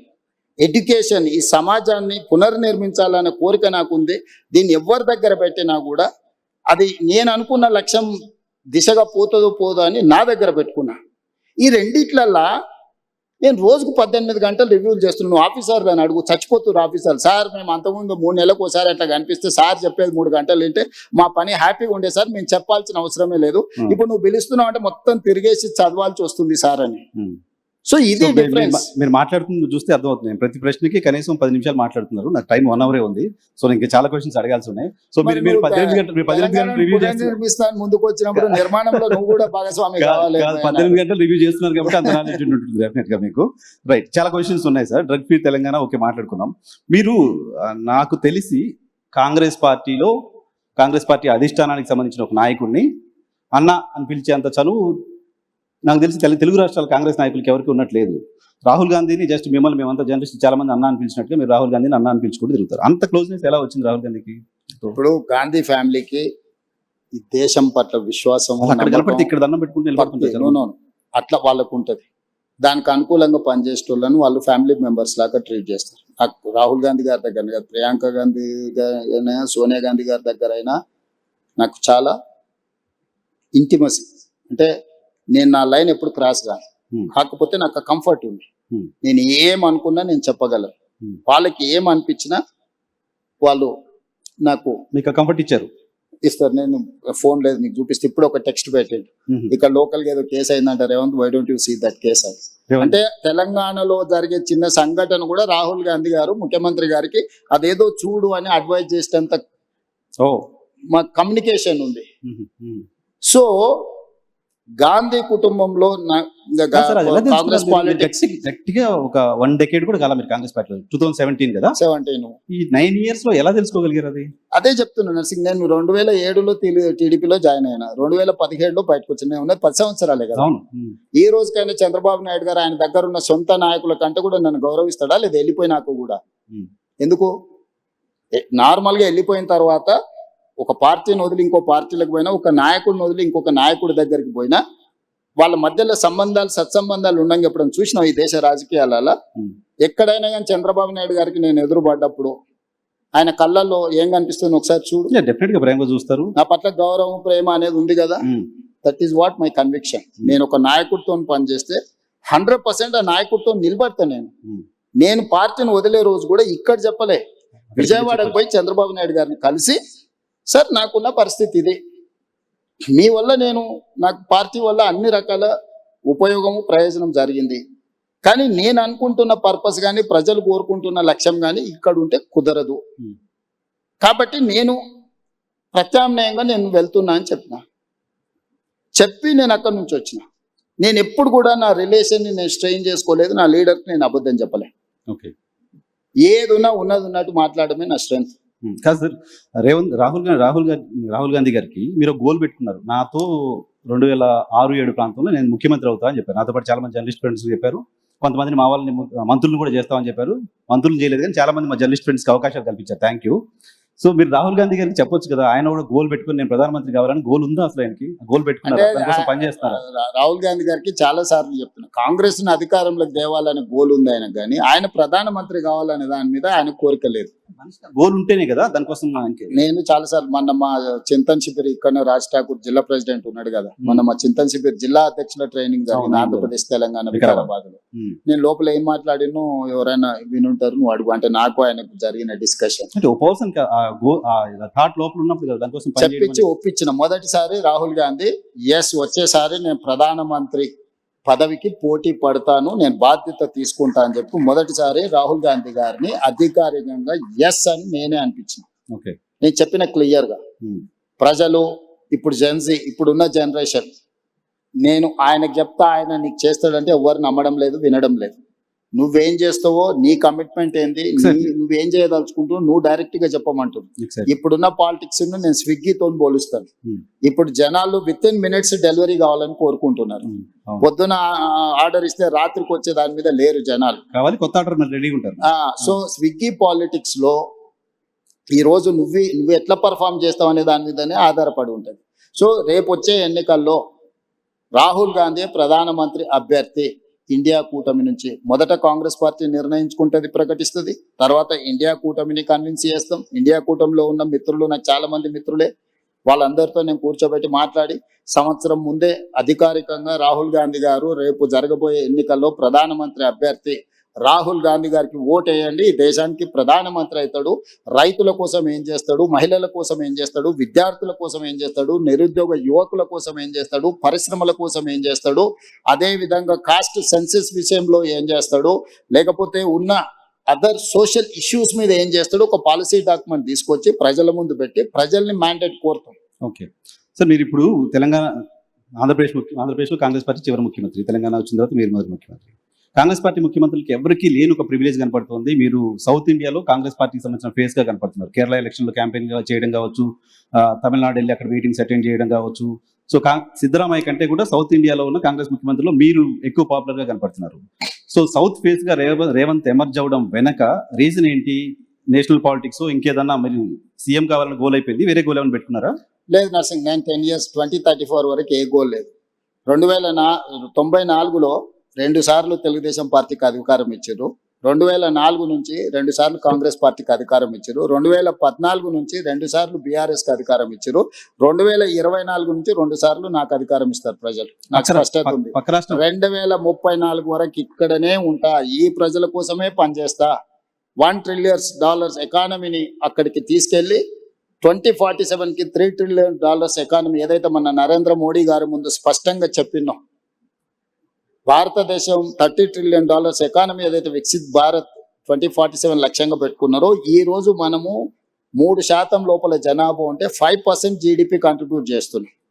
రేపు ఇదే జనాభా 10% జీడిపిని దేశానికి కంట్రిబ్యూట్ చేసే ప్రణాళికలు, దానికి రోడ్ మ్యాప్, దానికి భవిష్యత్ ఏ రకమైన విధానాలు తీసుకోవాలనో 2034 వరకు ఇక్కడనే క్షేత్రస్థాయిలో ఉండి పనులు చేస్తాను. సార్ అది నమ్మకం, 10 ఏళ్ళు ఇస్తారులే నమ్మకం. పక్క రాష్ట్రం ఆంధ్రప్రదేశ్లో 5 ఏళ్ళకి ప్రభుత్వం మారింది, డిఎంకే ప్రభుత్వం తమిళనాడులో కూడా 5 ఏళ్ళకి మారింది. నా జీవితంలో నేను జడ్పీటీసీ అవుతా అనుకున్నప్పుడు జడ్పీటీసీ అయినా, నేను ఎమ్మెల్సీ అవుతా అనుకున్నప్పుడు ఎమ్మెల్సీ అయినా, ఎమ్మెల్యే కావాలనుకున్నప్పుడు ఎమ్మెల్యే అయినా, 2014లో ఎంపీ అవుతా అని చాలా ప్రయత్నం చేసింది, నీకు కూడా తెలుసు కదా. కాకపోతే 19లో అయినా అదే మల్కాజ్గిరి నుంచి, 14లో కూడా మల్కాజ్గిరి నుంచి అవుతా అని చెప్పింది, తెలుసు కదా. అక్కడ మిస్ అయినా కూడా 19లో మళ్ళీ అక్కడ నుంచి అయినా. జిల్లా పరిషత్ మెంబర్ ఉన్నప్పుడే తెలంగాణ వస్తే తెలంగాణకు ముఖ్యమంత్రి అవుతా అని చెప్పినావునా? చెప్పారు, నీతో చెప్పిన కదా, నీకు గుర్తుంది కదా. ఆ రోజు చెప్పిన, ఆ రోజు రాజశేఖర రెడ్డి గారు, చంద్రబాబు నాయుడు గారి నాయకత్వం ముందు పిచ్చి బ్రహ్మలు అని మాట్లాడిన వాళ్ళు కూడా ఉండరు కదా. వచ్చింది కదా, వచ్చిన తెలంగాణకు ముఖ్యమంత్రి అయినా కదా. ఈ రోజు కూడా నేను చెప్తున్నా 34 వరకు నేనే ఉంటా. నేను ఈ రోజు నీ ముందర చెప్పిపోతున్నావు, నువ్వు దాచిపెట్టుకో. 34 తర్వాత నేను జాతీయ రాజకీయాల్లో పోయినప్పుడు ఆ రోజు వచ్చి నువ్వు అడుగు. ఆ రోజు చెప్పి 34 వరకు ఇక్కడ 34 గెలిస్తే కూడా రేవంత్ రెడ్డి సీఎం గా ఉండరు, వెళ్ళిపోతారు. 34 తర్వాత మొత్తం 100% సీట్లు గెలిపించి కాంగ్రెస్ కి అధికారం ఇచ్చినా కూడా నేను ముఖ్యమంత్రి పదవి తీసుకోను. నేను తర్వాతి తరానికి బదిలీ చాలా పెద్ద చేస్తా. స్టేట్మెంట్ ఇస్తున్నారు సార్. పెద్ద స్టేట్మెంట్ నీకు చెప్తున్నా, అందుకే నీకు చెప్పాలని నీకు చెప్తున్నా. ఓకే. ఎందుకంటే నీకు ముఖ్యమంత్రి అని చెప్పిన రోజు నువ్వు ఆశ్చర్యపోయినావు, అది ఎట్లా సాధ్యం, జిల్లా జడ్పీటీసీ ముఖ్యమంత్రి అవుతాడా అని. ఆశ్చర్యమే పోలే, మేము అనుకున్నాం కదా, మాట్లాడుకున్నాం చాలా సార్లు, చాలా ఆ సందర్భాల్లో. రోజు ఆ, ఎవరైనా ఒక జడ్పీటీసీ ఇండిపెండెంట్ గా గెలిచి రాష్ట్రం వస్తే నేను ముఖ్యమంత్రి అవుతా అంటే ఎవరైనా నమ్ముతారా? నమ్మరు కదా. సో ఇది నోట్ చేసి పెట్టుకోవచ్చు. 34 తర్వాత రేవంత్ రెడ్డి తెలంగాణ నేను ఈ రోజు మాట్లాడే ప్రతి మాట నువ్వు దాచిపెట్టుకోని లైబ్రరీలో, నీకు అవసరమైనప్పుడల్లా చూసుకో. ఓకే. నేను ఈ రోజు చెప్తున్నా 34 వరకు నేను ముఖ్యమంత్రిగా ఉండి 34 తర్వాత 34 తర్వాత పార్టీ ఎవరిని చేస్తే వాళ్ళని ముఖ్యమంత్రిని చేస్తాను. నేను గాను అవకాశం ఇస్తే కూడా మీరు కాదు. నేను తీసుకోను, నాకు చాలా, నాకు తెలుసు నా లైఫ్. ఎక్కడుంటారు? నా- మీరు ఇంకా నా- యంగ్ ఉన్నారు సార్, ఇంకా నా- 30 ఏళ్ళ పాలిటిక్స్ ఇస్తారు. జాతి దేశం చాలా విశాలంగా ఉంది, దేశానికి కూడా సేవలు అందిస్తా. ఓకే. జాతీయ స్థాయిలో నేను నా అనుభవాన్ని దేశం కోసం పంచుతా. నాకు దేశం పట్ల భక్తి ఉంది. నేను ముందే మన మోడీ గారి ముందర చెప్పిన, పైలా దేశ్ దూసరా జనతా తీసరా దల్, అంటే మొదట దేశము, తర్వాత ప్రజలు, తర్వాత పార్టీ, తర్వాత నేను. సో నాకు ఒక స్పష్టత ఉంది, ఈ స్పష్టతలోనే ఇక్కడి వరకు వచ్చిన. సో మీరు నాకు 2006లో జెడ్పీటీసీగా ఉన్నప్పుడు ముఖ్యమంత్రి అవుతా అని చెప్పారు. ఇప్పుడు ముఖ్యమంత్రిగా ఉన్నారు, జాతీయ రాజకీయాల్లోకి వెళ్తా అని చెప్తున్నారు. జాతీయ రాజకీయాల్లో ఏ చైర్ కోరుతున్నారు? ఏ చైర్ కోసం అనుకున్నారు? రాహుల్ చెప్పండి. గాంధీని ప్రధానమంత్రిగా కూర్చోబెట్టి ఆ తర్వాత ఏ చైర్ ఇస్తే ఆ చైర్ లో కూర్చుంటా. రైట్. సార్, నేను గతంలో నేను టీవీ 9లో పనిచేస్తున్నప్పుడు కావచ్చు, ఏబీ ఆంధ్రజ్యోతిలో పనిచేస్తున్నప్పుడు కావచ్చు, మనం ఇంటర్వ్యూకి వచ్చినప్పుడు మీరు నాకు చెప్పారు, ఏం అడగాలి సార్ అంటే ఏదైనా అడుగు అనేవాళ్ళు. ఆ లిబర్టీ తీసుకొని కొన్ని క్వశ్చన్స్ అడగొచ్చు కదా. Done. Thank you. తెలంగాణకు సంబంధించి, హైదరాబాద్కి సంబంధించి సినిమా ఇండస్ట్రీ ఎందుకు రేవంత్ రెడ్డి పట్ల నెగిటివ్గా ఉందా, లేకపోతే రేవంత్ రెడ్డి సినిమా ఇండస్ట్రీ పట్ల నెగిటివ్గా ఉన్నారా అలాంటి ఒక ఇంప్రెషన్ బయట సొసైటీలో ఉంది. రీజన్ ఏంటో తెలియదు, మీరు చెప్పాలి. దాంతోపాటు తెలుగు సినిమా ఇండస్ట్రీ ఏమో అంటిముట్టినట్టుగా ఉంటుంది. బాలీవుడ్ మొత్తం ఇంటికి వస్తుంది. అమితాబ్ బచ్చన్ వస్తున్నారు, ఆయన ఎవరు ఇంకా సల్మాన్ ఖాన్ వస్తున్నారు, అజయ్ దేవ్గన్ వస్తున్నారు, బాలీవుడ్ అంతా వస్తుంది. తెలుగు సినిమా ఇండస్ట్రీతో ఎందుకు డిటాచ్మెంట్ ఉంది మీకు? నాకు డిటాచ్మెంట్ ఏం లేదు, నాకు ఎక్కువ వివరాలు తెలుసు కాబట్టి కొంతమంది నా దగ్గరకు వచ్చి వేరే చెప్పలేరు. ఎందుకంటే నాకు అందరి గురించి చాలా విషయాలు తెలుసు కదా. నేను కొత్తగా చూస్తలేను పరిశ్రమ. కొంతమంది అమెరికా నుంచి వచ్చిన వాళ్ళకు సెలబ్రిటీస్ అంటే సోషల్ క్లైంబింగ్ అంటారు దీన్ని ఇంగ్లీష్ లో. ఓకే. సడన్ గా మనకు డబ్బులు వచ్చినా, సడన్ గా హోదా వచ్చినా, అప్పటి వరకు మనలో అణిచివేసుకున్న విపరీతమైన కోరికలు కొన్ని ఉంటాయి. దాంతో ఏమైందంటే ఒక్కసారిగా అవి నిద్రలేస్తాయి. నిద్రలేస్తారే నాకు సెలబ్రిటీ పరిచయం ఉండాలా, ఆ సెలబ్రిటీ నేను కలవాలా, లేకపోతే నన్ను ఆయన కలవాలా అని సోషల్ క్లైంబింగ్ అంటారు దాన్ని. అంటే అట్లా బయట ప్రపంచంలో ఉండే వాళ్ళతో కొంత కలవాలని కోరికలు ఉంటాయి. నేను 30 ఏళ్ల క్రితం అందరూ ఇప్పుడు స్టార్స్ అని చెప్పేట వాళ్ళందరూ కిడ్స్ ఉన్నప్పుడు నాకు తెలుసు. ఓకే. నేను పేర్లు చెప్పను కానీ వాళ్ళు స్కూల్కి వెళ్ళి, లేకపోతే జూనియర్ కాలేజ్కి వెళ్ళి, లేకపోతే వాళ్ళు కాలేజ్ నుంచి బయటకు వచ్చి సింగిల్ బియర్ తాగాలనుకున్నప్పుడు కూడా నా దగ్గరకు వచ్చేటోళ్ళు. అన్న నువ్వు సంతకం పెడితే నేను బియర్ తాగుతా అని.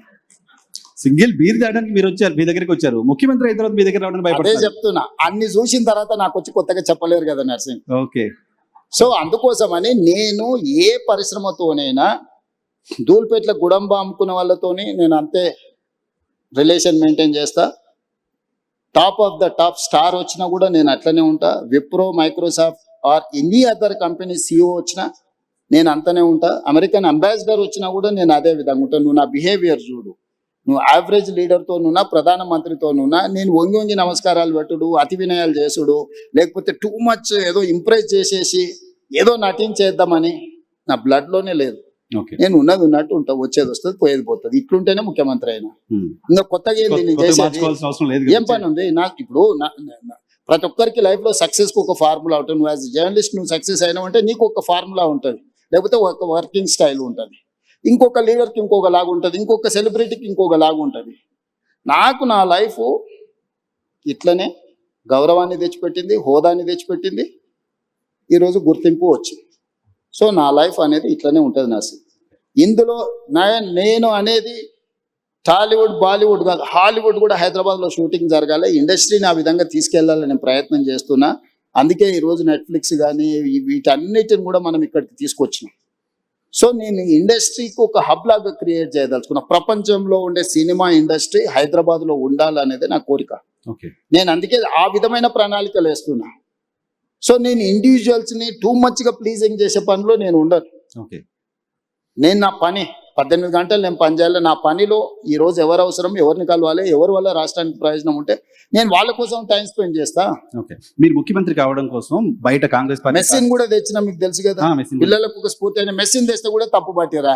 ఏం చేయాలి, నేను మైదానంలో మెస్సిన్ తెచ్చినా గానీ పబ్ లో పోయి డ్రగ్స్ కోసం ప్రమోట్ చేయలే కదా. పబ్ కల్చర్ వాళ్ళు అనుకుంటుండ్రు, స్టేడియం కల్చర్, స్పోర్ట్స్ కల్చర్ నేను అనుకుంటున్నా. ఈ కల్చరల్ డిఫరెన్సెస్ ఉన్నాయి మాకు. Okay, so farm house culture వాళ్ళు అనుకుంటుండ్రు, అగ్రికల్చర్ అని నేను అనుకుంటున్నా.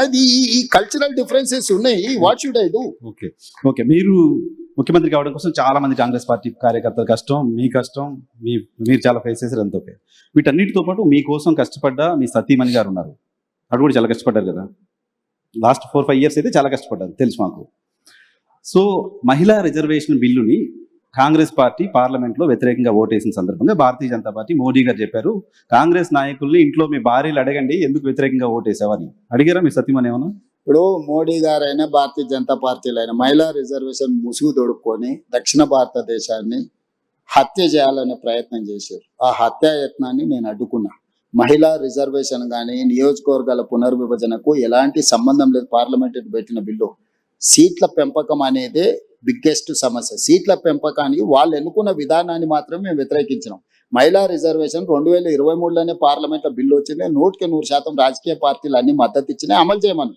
ఇప్పుడున్న 543లో 33%, 181 పార్లమెంటు సీట్లు. 2011 జనాభా తీసుకొని ఇవాళ రేపు టెక్నాలజీ వచ్చింది, ఈ డేటా ఏఐకి అప్పచెప్పేస్తే 3 గంటలలో 181 సీట్లు ఏవేవి మహిళలకు రిజర్వేషన్లు అయితే ఇస్తుంది. ఒకవేళ టెక్నాలజీ మీద మీకు నమ్మకం లేకపోతే ఒక కమిషన్ అపాయింట్ చేస్తే 3 నెలల టోటల్గా చేసేసి ఏ 181 మహిళలకు ఇవ్వచ్చు. ఆ ప్రయత్నం చేయడం లేదు. నియోజకవర్గాల పునర్విభజన 2008లో చేసిండ్రు, 2 సంవత్సరాలు పట్టింది అదంతా చేయడానికి. ఉన్న నియోజకవర్గాలు సేమ్ నెంబర్, తెలంగాణలో 17 ఉన్నాయి, ఆంధ్రప్రదేశ్లో 25 ఉన్నాయి. ఇదే 17 నియోజకవర్గాలను పార్లమెంటు పునర్విభజన చేయొచ్చు. ఆంధ్రప్రదేశ్ ఇట్లా దేశం అంతా 543 నియోజకవర్గాలను పునర్విభజన చేయొచ్చు. ఆయా రాష్ట్రాలలో ఉన్న జనాభాను రెగ్యులేట్ చేయొచ్చు ఆ పార్లమెంట్ల ప్రకారం. ఈ 2 చేయకుండా సీట్ల పెంపు అనే దాన్ని ఉన్నదాన్ని 50% పెంచుతా అనేది మోడీ గారి ఆలోచన. అందరికీ సమానంగా 50 పెంచుతున్నా అని అంటున్నాను. నేను ఒకే ఒక ప్రశ్న అడుగుతాను, మీరు బ్రదర్స్ ఇద్దరా ముగ్గురా? ముగ్గురు కదా. మీ నాన్న ఎప్పుడో కొంత ఆస్తి ఇచ్చిండు, ముగ్గురికి సమానంగానే ఇచ్చిండు. ఒక 10 సంవత్సరాల జర్నీ అయిపోయింది. నీ దగ్గర 10 లక్షలు ఉంది ఇప్పుడు ఆస్తి, ఇంకొక బ్రదర్ దగ్గర 1 కోటి ఉంది, ఇంకో బ్రదర్ దగ్గర 10 కోట్లు ఉంది. మీ నాన్న మళ్ళీ వచ్చి ఆయన కూడా మళ్ళీ కష్టపడి సంపాదించి ఎగ్జాక్ట్గా 100% మీ ముగ్గురికి మీ ఆస్తి ఎంత ఉందో 100% ఇస్తా అని అంటే నర్సింగ్, అప్పుడు నువ్వేమంటావు?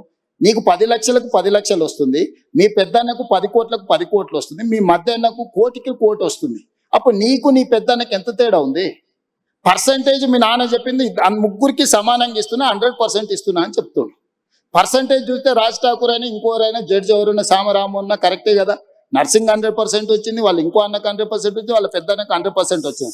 Percentage is not a solution for this problem. కానీ జనాభా లెక్కల ప్రకారం చేస్తే ఇంకా నష్టపోతుంది. జనాభా లెక్కలు చేయమని ఎవడన్నాడు? ఎవడడిగండి? నువ్వు జనాభా లెక్కలు చేయొద్దని 76లో ఇందిరాగాంధీ నిషేధం విధించింది, 2001లో జనాభాను ప్రాతిపదిక తీసుకోవద్దని అటల్ బిహారీ వాజ్పేయి నిషేధం విధించిండు.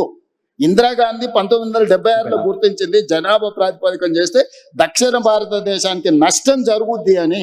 1976 నియోజకవర్గ పునర్విభజన చేసినప్పుడే 1970 నుంచి 76 వరకు కుటుంబ నియంత్రణ చేయడం వల్ల దక్షిణాది రాష్ట్రాలలో అమలు చేసిన కేంద్ర ప్రభుత్వం ఇచ్చిన ఆదేశాలను జనాభా తగ్గింది. ఇది ఒకవేళ ప్రాతిపదిక అయితే దక్షిణాది రాష్ట్రాలకు నష్టం జరుగుద్దని 25 సంవత్సరాలు నిషేధం విధించింది శ్రీమతి ఇందిరాగాంధీ గారు. 2001లో అటల్ బిహారీ వాజ్పేయి గారు ప్రధానమంత్రిగా ఉన్నప్పుడు విజ్డమ్ వాడి ఆయన ఇంకొక 25 సంవత్సరాలు నిషేధం విధించిండు. 76 నుంచి 2026 వరకు 50 సంవత్సరాలు జనాభా ప్రాతిపదికన కాదు, ఆయా రాష్ట్రాలలో ఉన్న సీట్లను ఆ రాష్ట్రాల మధ్యలోనే పంచాలి, బయటికి తీసుకోవద్దని నియంత్రించరు. ఈరోజు నరేంద్ర మోడీని అదే అడుగుతున్నాం. ఇందిరాగాంధీ గారిని వాజ్పేయి గారిని ఆదర్శంగా తీసుకొని ఇంకొక 25 సంవత్సరాలు ఇదే నెంబర్ను ఈ రాష్ట్రాలలో ఉన్న దాంట్లో పెంచు. లేదు అని అంటే నేను అక్కడ చెప్పినా ఇక్కడ చెప్తున్నా. ఈరోజు కేరళలో 20 ఉన్నాయి, ఉత్తరప్రదేశ్లో 80 ఉన్నాయి. కేరళ ఉత్తరప్రదేశ్ మధ్యలో గ్యాప్ 60 ఈరోజు సీట్లు, అంతేనా? 20కి 80కి గ్యాప్ 60 కదా. 50% పెంచుతే మోడీ గారు చెప్పినట్టు కేరళలో 30 అవుతాయి, ఉత్తరప్రదేశ్లో 120 అవుతాయి. 30కి 120కి గ్యాప్ 90. పర్సంటేజ్ ఏమో 50% పెంచినట్టుగా అనిపిస్తుంది నీకు. ఈరోజు కేరళలో 20 కాస్త 30 అవుతున్నాయి, 80 కాస్త 120 అవుతున్నప్పుడు 60 ఉండాల్సిన గ్యాప్ 90కి వస్తుంది. ఈ విధంగా 850 సీట్లు చేస్తే దక్షిణాది రాష్ట్రాలు 200 లోపలికి పరిమితం అవుతాయి, ఉత్తరాది రాష్ట్రాలు 650 అవుతాయి. మ్యాజిక్ నెంబర్ 425 అనుకుంటే ఉత్తరాది రాష్ట్రాలతోనే ప్రభుత్వం ఏర్పడుతుంది. ఇక దక్షిణాది రాష్ట్రం ద్వితీయ శ్రేణి పౌరులుగా మారిపోయి సో ప్రస్తుతం పన్నులు కట్టాలి, ఢిల్లీకి వెళ్ళి సలాంలు కొట్టాలి. సో ప్రస్తుతానికి ఆపగలిగారు మీరు చెప్పిన argument. ఖచ్చితంగా ఆ ఫార్ములా వర్కౌట్ అవ్వదు. అందుకే నేనేమన్నా అంటే సుప్రీంకోర్టు టైమ్ అండ్ అగైన్ కొన్ని జడ్జిమెంట్లు ఇచ్చింది. ఎడ్యుకేషన్ లో ఇచ్చింది కదా, 50% డిజబిలిటీ, 50% మెరిట్ అన్నారు. అంటే ఎనీ రిజర్వేషన్ 50% దాటొద్దు, 50% మెరిట్ కి ఇవ్వండి, 50% రిజర్వేషన్లు ఇవ్వన్నారు. ఉద్యోగాలలో సేమ్ చెప్పారు, విద్యలో సేమ్ చెప్పారు. లోకల్ బాడీస్ లో మేము బీసీలకు 42%, మొత్తం 69% పెంచుతామంటే సుప్రీంకోర్టు కొట్టేసి మీరు ఏ రిజర్వేషన్లు ఇచ్చినా 50% ఇవ్వండి, మిగతా 50% ఓపెన్ కేటగిరీ పెట్టమన్నారు. నేను అందుకే నరేంద్ర మోడీ గారికి ఒక సింపుల్ ఫార్ములా చెప్పిన, పర్ఫార్మింగ్ స్టేట్స్ కి 50% ఇవ్వు, పాపులేషన్ బేసిస్ మీద నువ్వు ఏదైతే అంటున్నావు 50% తీసుకో. సో మేము పర్ఫామ్ చేసినాము, మేము కుటుంబ నియంత్రణ పాటించినాము, మేము ఆర్థికంగా ఈ దేశానికి ఈ ఉన్న దక్షిణాది రాష్ట్రాల్లో 40% దేశ ఎకానమీలో మనం కాంట్రిబ్యూట్ చేస్తున్నాం.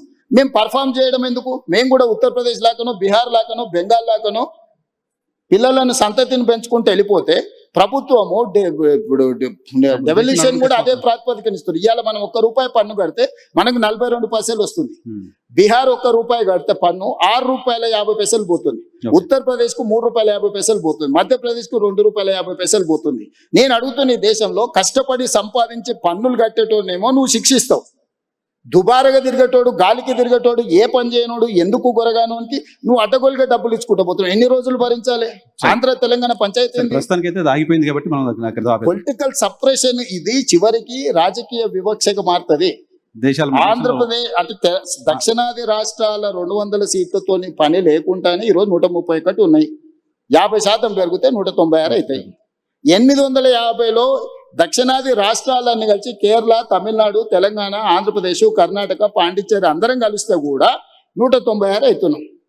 850లో 190, 200 తీసేస్తే వాడికి 450 అక్కడనే వచ్చేస్తున్నాయి. తెలంగాణ అంటే ఈ దక్షిణాది దేశ రాష్ట్రాల నుంచి సింగిల్ కంట్రిబ్యూషన్ కూడా అవసరం లేకుండా ప్రభుత్వం వస్తే మంత్రి కాదు కదా, చెప్పరాసి నౌకరు కూడా ఇయ్యాడు.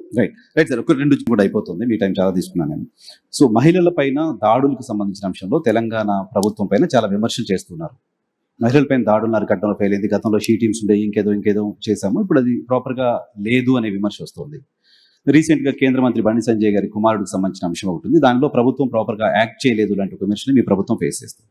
అంటే నేను అనేది మహిళల దాంట్లో నువ్వు పాత కేసులు, ఇప్పుడు క్రైమ్ చూడు, మేము నియంత్రించింది చూడు, గతంలో జరిగిన బ్రూటల్ రేప్స్ కానీ, టీఆర్ఎస్ లీడర్లే ఇన్వాల్వ్ అయ్యి మహిళల మీద చేసిన దాడులు కానీ అన్ని లెక్క తీసుకో. ఎస్, నువ్వు అన్నది బండి సంజయ్ గారి వివాదం జరుగుతుంది. మొట్టమొదట 8th రోజు 8వ తారీఖు రోజు రాత్రి 7:30 గంటల 8 గంటల ప్రాంతంలో వాళ్ళ మదర్ పేట్ బషీరాబాద్ పోలీస్ స్టేషన్కి వచ్చి ఒక ఫిర్యాదు చేసింది, మా అమ్మాయి మీద లైంగిక దాడి జరిగింది, మీరు ఫిర్యాదు చేయండి అని. విత్ ఇన్ అవర్ మేము పోక్సో కేసులు కట్టి తల్లి ఇచ్చిన స్టేట్మెంట్ మీద రికార్డ్ చేసినాం. ఒక కంప్లైంట్ వచ్చినాక 24 గంటల లోపల ఆ అమ్మాయి బాధితురాలు స్టేట్మెంట్ తీసుకోవాలి. ఇక్కడ ఆ అమ్మాయి మైనర్ అనేది ఎవరు ప్రూవ్ చేయాలా? ఇమ్మీడియట్ గా అమ్మాయితోనే వెళ్ళి స్టేట్మెంట్ తీసుకొని సెక్షన్స్ ఆల్టర్స్ చేసినాం.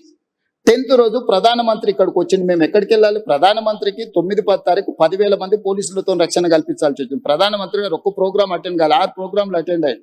హైటెక్ సిటీ కావచ్చు, సింధు హాస్పిటల్ కావచ్చు, పవన్ కళ్యాణ్ కావచ్చు, చంద్రబాబు నాయుడు గారు కావచ్చు, బేగంపేట కావచ్చు, పరేడ్ గ్రౌండ్ లో పబ్లిక్ మీటింగ్, వేలాది మంది కార్యకర్తలు వచ్చినప్పుడు సిస్టమ్ మొత్తము 4 days కంటిన్యూస్ గా 10,000 పోలీసు ఈ మొత్తం కమిషనరేట్లలో అందరూ అక్కడనే డిప్లాయ్ చేయాల్సి వచ్చింది. ప్రైమ్ మినిస్టర్ సెక్యూరిటీ, చిన్న మిస్టేక్ జరిగితే ఏం జరుగుతుందో నీకు తెలియదే ఉంది.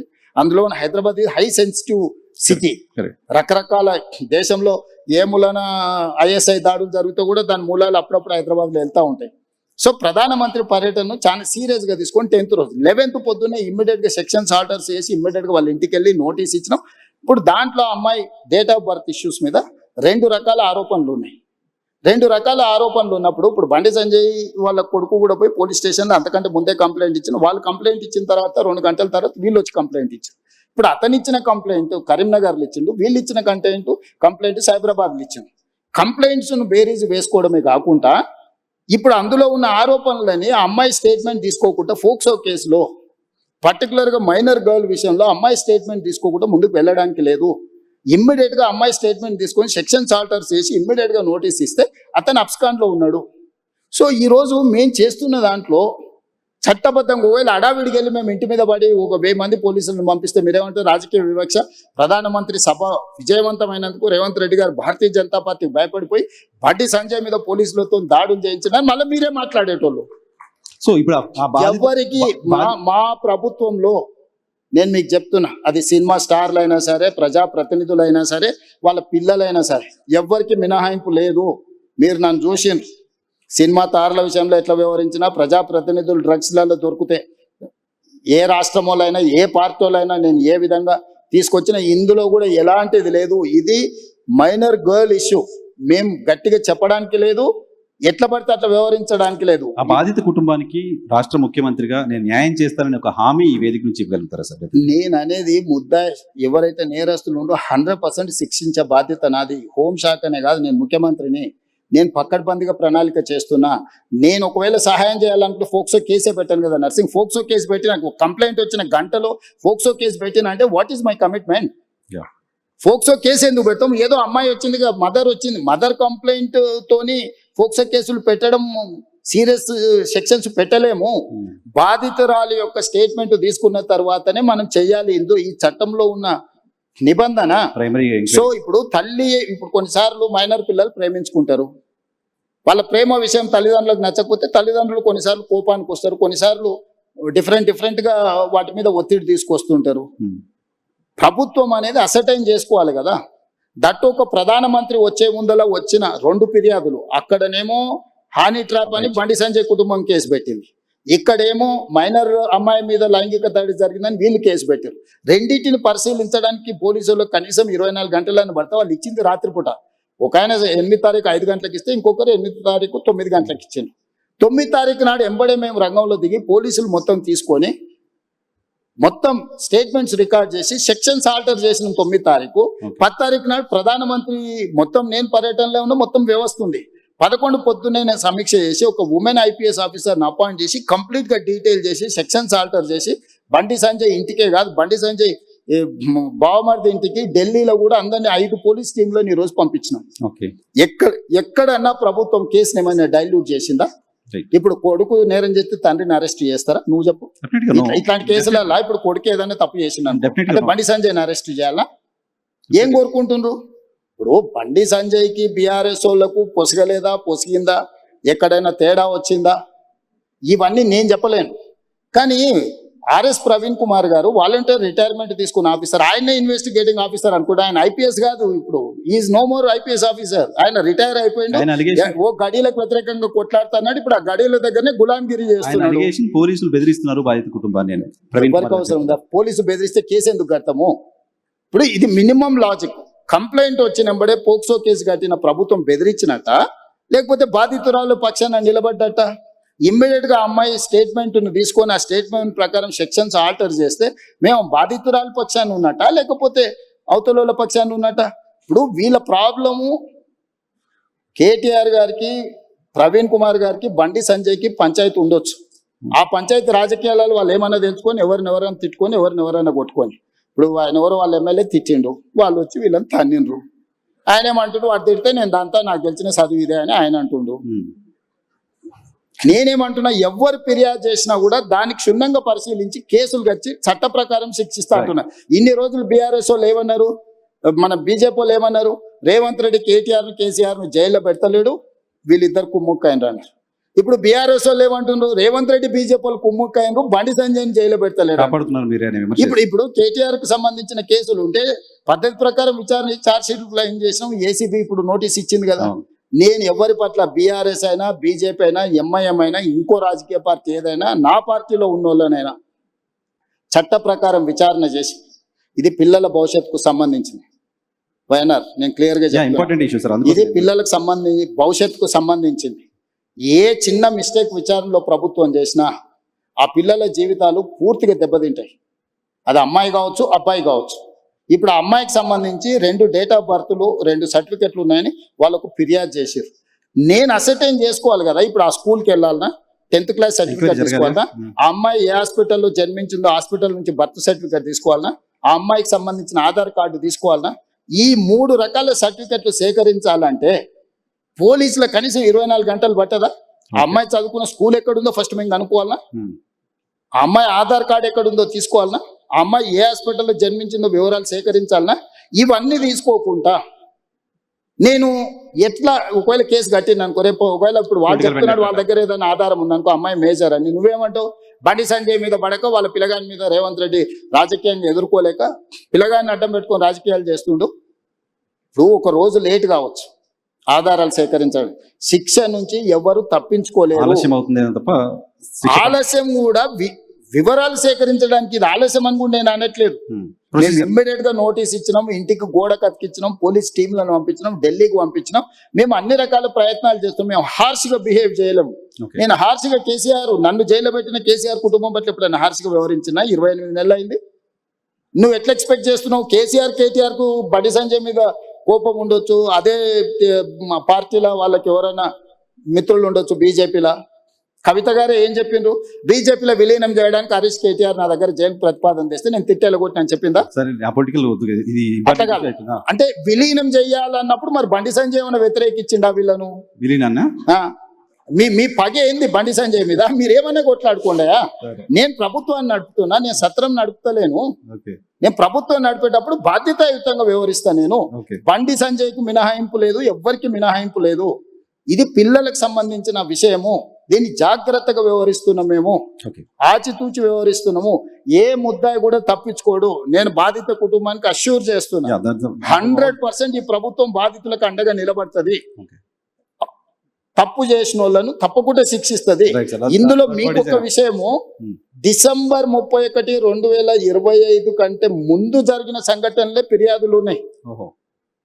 జనవరి 1, 2026 నుంచి ఇక్కడి వరకు ఫిర్యాదుల సంఘటనలు లేవు. 4-5 నెలల క్రితం జరిగిన సంఘటనల మీద ఫిర్యాదు వచ్చినప్పుడు 4-5 నెలల కింద ఎక్కడెక్కడ సంఘటనలు జరిగిన వివరాలు సేకరించడానికి కొంత సమయం పట్టదా? ఇప్పుడు నిన్న జరిగిందో మొన్న జరిగిందో, నిన్న మేము ఎక్కడో వెళ్తే మా మీద ఇట్లా దాడి జరిగిందంటే ఆ విచారణ వేరు. డిసెంబర్ 31 నైట్ ఇక్కడ సంఘటన జరిగింది, October so and so date నాడు ఇక్కడ సంఘటన జరిగింది, ఆగస్టులో సో అండ్ సో డేట్ నాడు ఈ సంఘటన. ఇట్లా కొన్ని వాళ్ళు కోట్ చేస్తున్నారు.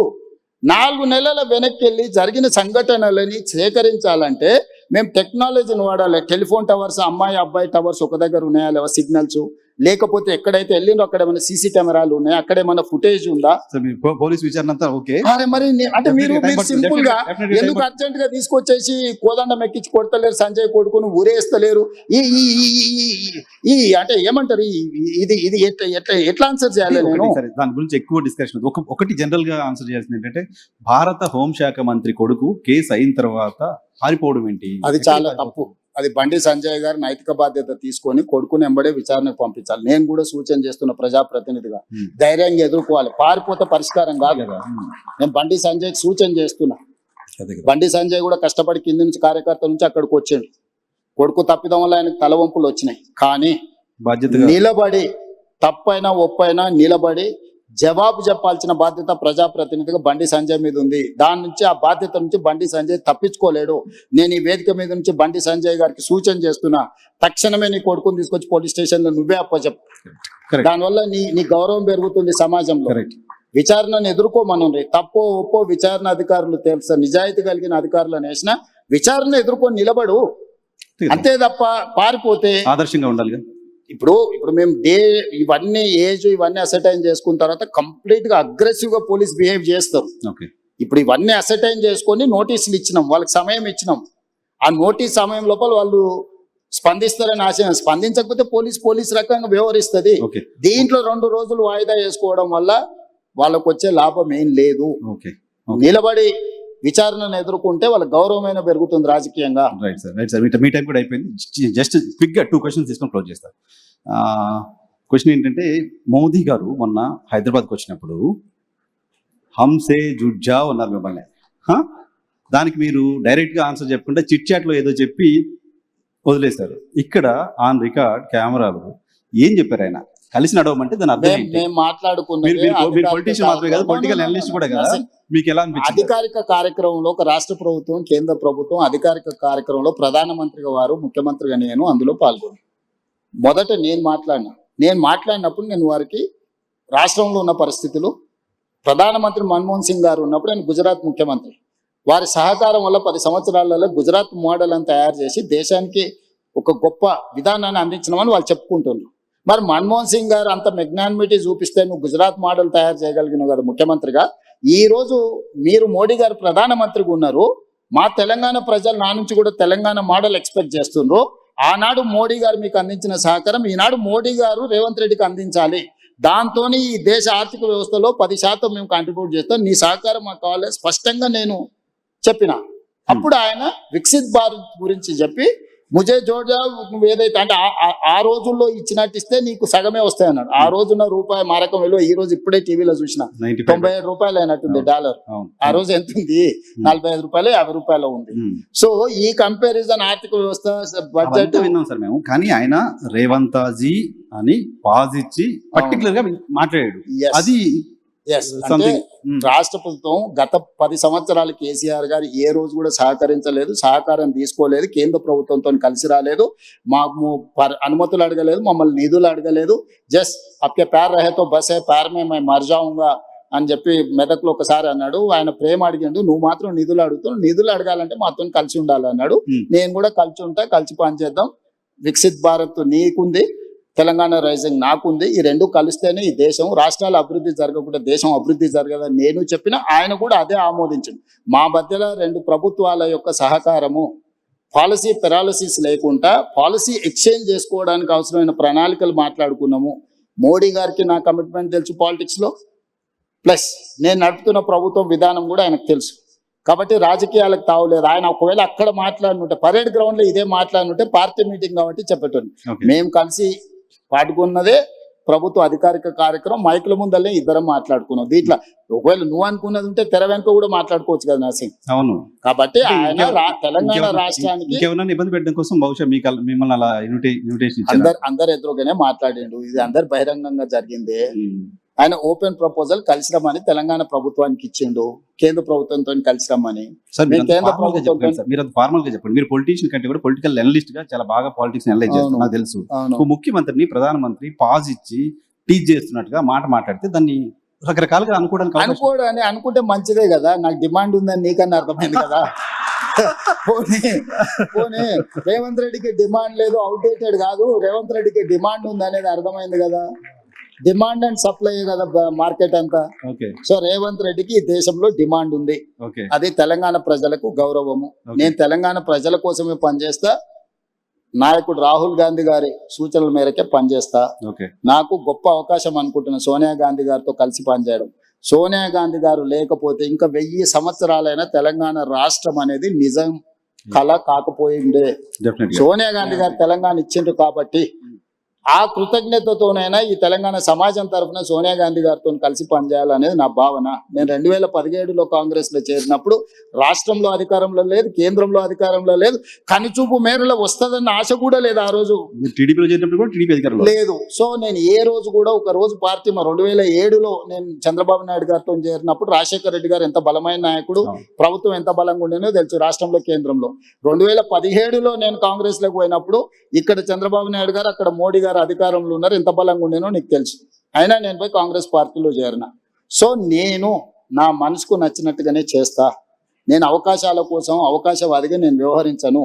నేను పార్టీ మారిన ప్రజలు నన్ను ఎందుకు ఆమోదించను, కాంగ్రెస్ పార్టీ కార్యకర్తలు నన్ను ఎందుకు హక్కున చేర్చుకున్నారంటే నేను నిబద్ధతతోని చేరిన అనేది వాళ్ళు విశ్వసించిండ్రు. కాబట్టి ఎగ్జాక్ట్ గా 3 ఏళ్లలో నేను పార్టీ ప్రెసిడెంట్ అయినా, 5 ఏళ్లలో ముఖ్యమంత్రిని అయినా, 2.5 సంవత్సరాలు ముఖ్యమంత్రిగా చిన్న వివాదం లేకుంటే, చిన్న సమస్య లేకుంటే ప్రభుత్వాన్ని నడపగలిగిన. సో ఇక్కడ నేను కన్విక్షన్ తో చేస్తాను. నేను చేసేటివన్నీ 100% కరెక్ట్ అని నేను చెప్పను. 10 పనులు చేస్తే 3-4 తప్పులు జరుగుతాయి, సరిదిద్దుకొని ముందుకు వెళ్తా.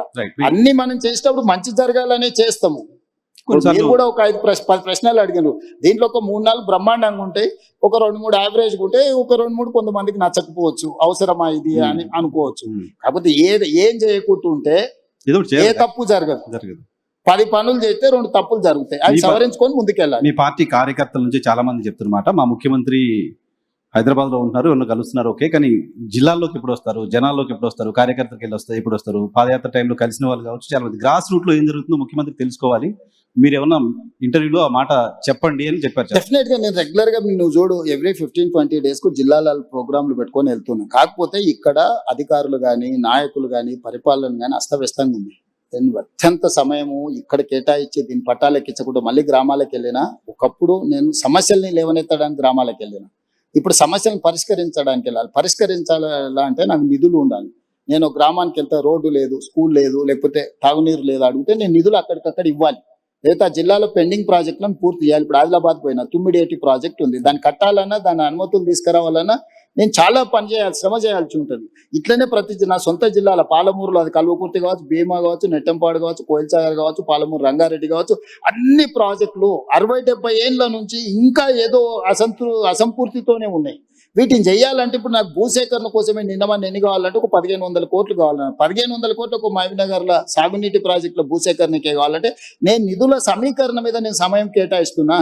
ఇప్పుడు నేను కలవడానికంటే కూడా కలిసినప్పుడు నా దృష్టికి తెచ్చిన సమస్యల్ని పరిష్కరించడం అత్యంత కీలకము. ప్రజలు అది కోరుకుంటున్నారు నా నుంచి. కార్యకర్తలు ఏంటంటే నాతో ఉన్న ఇంటిమసో లేకపోతే నాతో ఉన్న పరిచయమో ఒకసారి కలవాలని. అందుకే నేను మాక్సిమం నా ఇంటికాడ ఎవరు వచ్చినా నేను కలుస్తాను. నా దగ్గర ఏం పెద్ద బ్యారికేడ్స్ ఉండవు, ఇవన్నీ ఏం వ్యవస్థ ఉండదు. నేను ఏ ఇంట్లో ఉన్నానో అదే ఇంట్లో ఉన్నా, జడ్పీటీసీ ఉన్నప్పుడు ఏ ఇంట్లో ఉన్నానో, ముఖ్యమంత్రి అదే ఇంట్లో ఉంటున్నా. అదే విధంగా వచ్చిన వాళ్ళ టీ తాగుతారు, నాతో 5 నిమిషాలు మాట్లాడతారు, పోతారు. సరే వాళ్ళు అడిగిన వాళ్ళు ఇప్పుడు నా దగ్గర పదవి ఇచ్చే అవకాశం ఉంది కాబట్టి పదవులు అడిగితే నేను ఇవ్వలేకపోవచ్చు. ఎందుకంటే ఉన్నాయి లిమిటెడ్, పోటీ ఎక్కువ ఉంటది. కాంగ్రెస్ అంటే మరీ ఎక్కువ ఉంటది.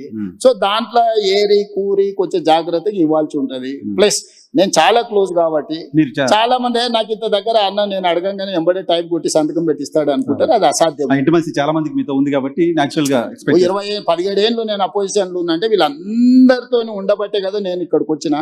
ఎంతమంది పరిచయం ఉంటారు. సో వాళ్ళందరినీ సంతోష పెట్టాలంటే అది చాలా కష్టంతో కూడుకున్న పని. అయినా నా ప్రయత్నం నేను చేస్తున్నాను. ఇప్పటి వరకు ఇచ్చిన కార్పొరేషన్లు కానీ, చైర్మన్లు కానీ, ఎమ్మెల్సీలు కానీ, రాజ్యసభలు కానీ నువ్వు తీసుకో. ఇచ్చిన వాళ్ళకు కూడా తెలియదు వాళ్ళకి వచ్చినట్టు. కొంతమంది మన కార్పొరేషన్లు ఇస్తే ఆర్టీసీ బస్ ఎక్కువ వచ్చారు, నాకు చైర్మన్ ఇచ్చిండంట అన్న, వాళ్ళకు కూడా తెలియదు. ఇప్పుడు బల్మూరు వెంకట్కి ఇచ్చినాం, అద్దంకి దయాకర్కి ఇచ్చినాం, అంటే ఎమ్మెల్సీలు కానీ ఇవన్నీ కానీ. కాంగ్రెస్ లో ఎప్పుడైనా యూత్ కాంగ్రెస్ అనిల్ యాదవ్ కు రాజ్యసభ ఇచ్చినాం. ఎప్పుడన్నా ఏ పార్టీలో జరిగిందా? మంత్రులు శ్రీహరి మా జిల్లా పార్టీ ప్రెసిడెంట్, అడ్లూరు లక్ష్మణ్ మా జిల్లా పార్టీ ప్రెసిడెంట్, వీళ్ళందరూ ఇవాళ మంత్రులు అయ్యిండ్రు కదా. ఇట్లాంటి వాళ్ళని కింది నుంచి వచ్చిన వాళ్ళను జిల్లా ప్రెసిడెంట్లను లేకపోతే చిన్న పదవులు ఉన్న వాళ్ళను శంకర్ నాయక్ జిల్లా ప్రెసిడెంట్ ఇస్తే ఎమ్మెల్సీ చేసినాం. ఇట్లా నువ్వు వెడ్మ బొజ్జు ఇందిరమ్మ ఇంట్లో ఉంటాను నేను, ఏదో గుడి నాగోబ జాతరకు పోతే చిన్న కార్యకర్త అక్కడ ఉన్న వాళ్ళని గుడికాడ వాళ్ళ వీళ్ళని జరుపుతుంటే కొంచెం యాక్టివ్గా అనిపించినారు. ఆ పిల్లోని ఇక్కడ పిల్లలు ఫోన్ నెంబర్ రాసుకొని మా పిఏ చెప్పి వాడి పేరు రాసుకొని వాడిని టికెట్ ఇస్తే వాడు ఈరోజు ఎమ్మెల్యే అయ్యిండు. మందుల సామెలు నీకు కూడా బాగా తెలుసు. టికెట్ ఇచ్చాలనుకున్నప్పుడు పిలిచిన, అంటే ఆయన అడిగిండు వచ్చి ఎన్ని ఉన్నాయన్న, 2 ఉన్నాయి సార్ అన్నాడు. సరే పో అని చెప్పిన. ఇవ్వాలనుకున్నప్పుడు పిలిచిన, ఏదో ఉన్నాయనో కదా 2 అంటే 2 కోట్ల అన్న. కాదు సార్ 2 లక్షలు అన్నాడు. మరి ఉన్నాయా 2 లక్షలు అన్న? లేదు సార్ నిన్న మన హైదరాబాద్ కు నాయకుల దగ్గర తిరగడానికి 1,50,000 ఖర్చు అయిపోయినాయి, 50,000 ఉన్నాయి సార్ అన్నాడు. పోనీ 50,000 అన్న మరి నామినేషన్ దీనికి ఉంటాయంటే అవి కూడా ఎక్కడి సార్, నువ్వు టికెట్ ఇస్తే బట్టలు కొనుక్కోవాలన్నాడు. అంటే ₹1 లేకుంటే టికెట్ ఇచ్చినా వాళ్ళందరూ ఎమ్మెల్యేలు 50,000 మెజార్టీతో గెలిచిండు మందుల సామెలు. సో ఇట్లా చాలా మంది ఉన్నారు, సక్సెస్ స్టోరీ ఉన్నోళ్ళు ఉన్నారు.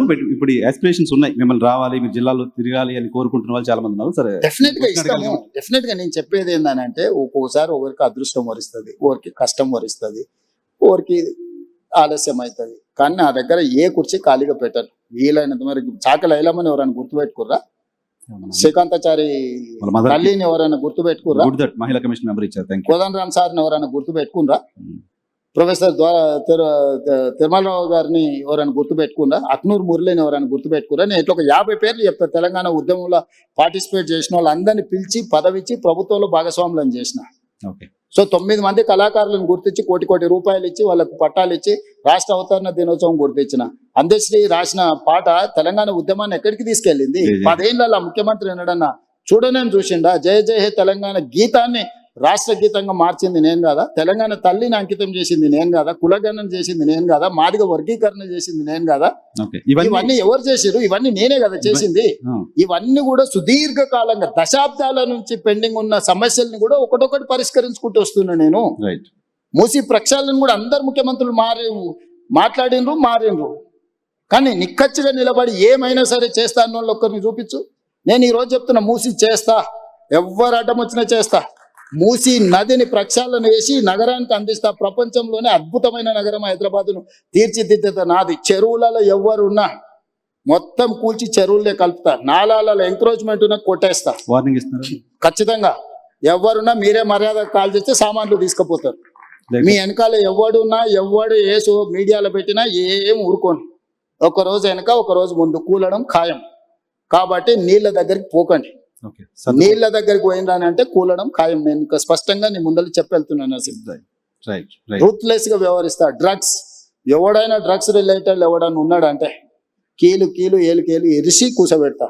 Right sir. మీ టీం నాకు చాలా కోపంగా చూస్తారు. మీ టైం ఎక్కువ తీసుకున్నాను. క్లోజ్ చేస్తే చివరిగా మీ నెక్స్ట్ గోల్కి వెళ్ళే లోపు రేవంత్ రెడ్డి ఆయనలో ఆయన మార్చుకోవాలంటే రేవంత్ రెడ్డికి నచ్చంది ఏంటి?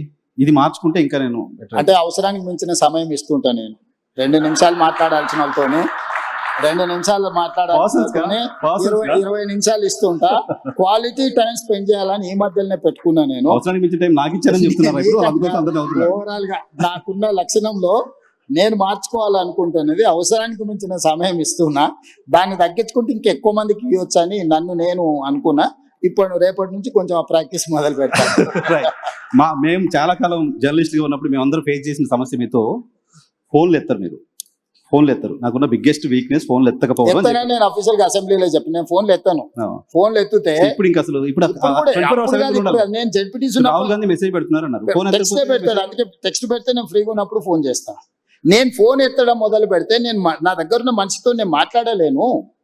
నువ్వు 10 నిమిషాలు టైం తీసుకొని వస్తే 10 నిమిషాలు పక్క రూమ్ లో పోయి ఫోన్ మాట్లాడింది అనుకో, నువ్వేమనుకుంటావు? రెండోది, నీ పక్కలో ఎవడుండో ఇవాళ రేపు ప్రతిదీ ఫోన్లలో రికార్డ్ చేస్తున్నారు. నీకు అనుభవం అయిందా? చాలా.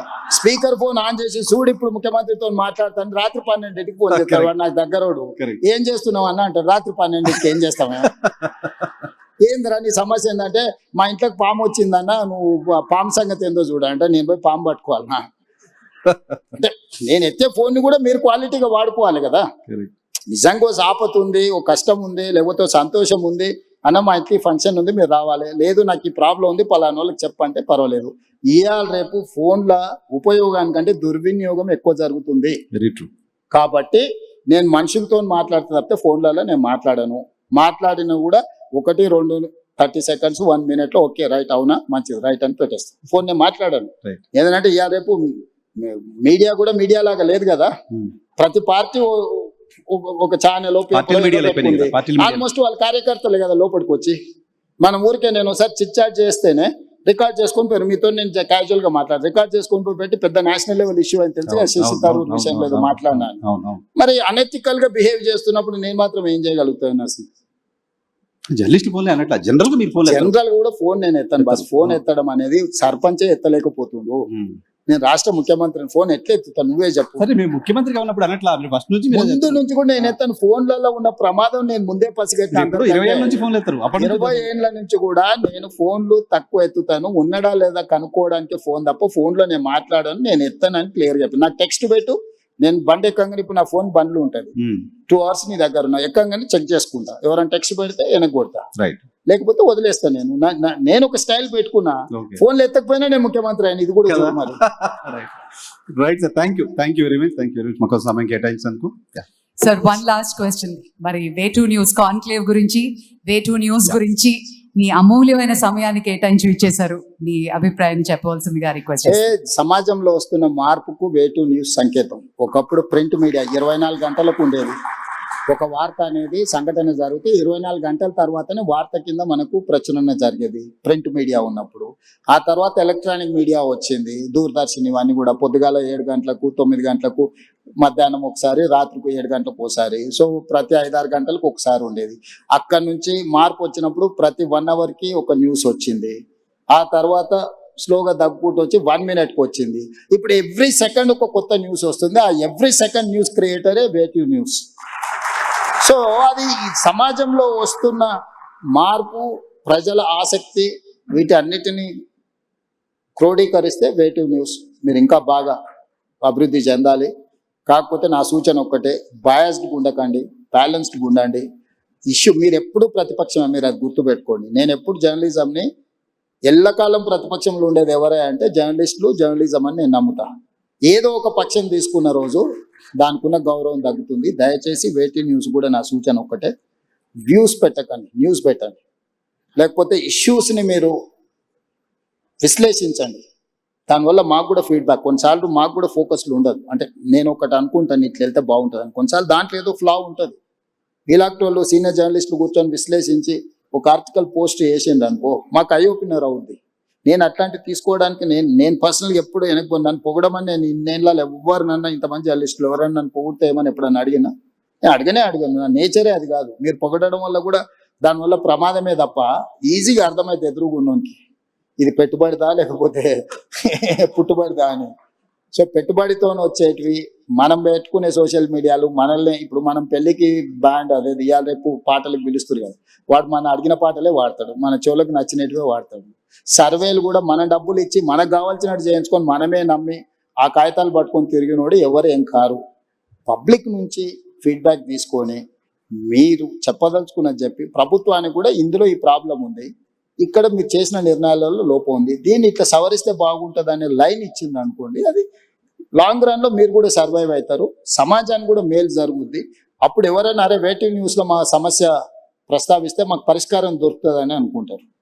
సో నా సూచన, యాజమాన్యం ఇక్కడి వరకు సక్సెస్ స్టోరీ ఉన్నది, దీన్ని ఇంకా బాగా రాణించాలి. మీరు జాతీయ స్థాయిలో ఇప్పుడే ఇంగ్లీష్ వెర్షన్ కూడా మీరు ఇచ్చేసిండ్రు. నేషనల్ పాలిటిక్స్లో కూడా మీ రోల్ ఉండాలి, మీ పాత్ర ఉండాలి.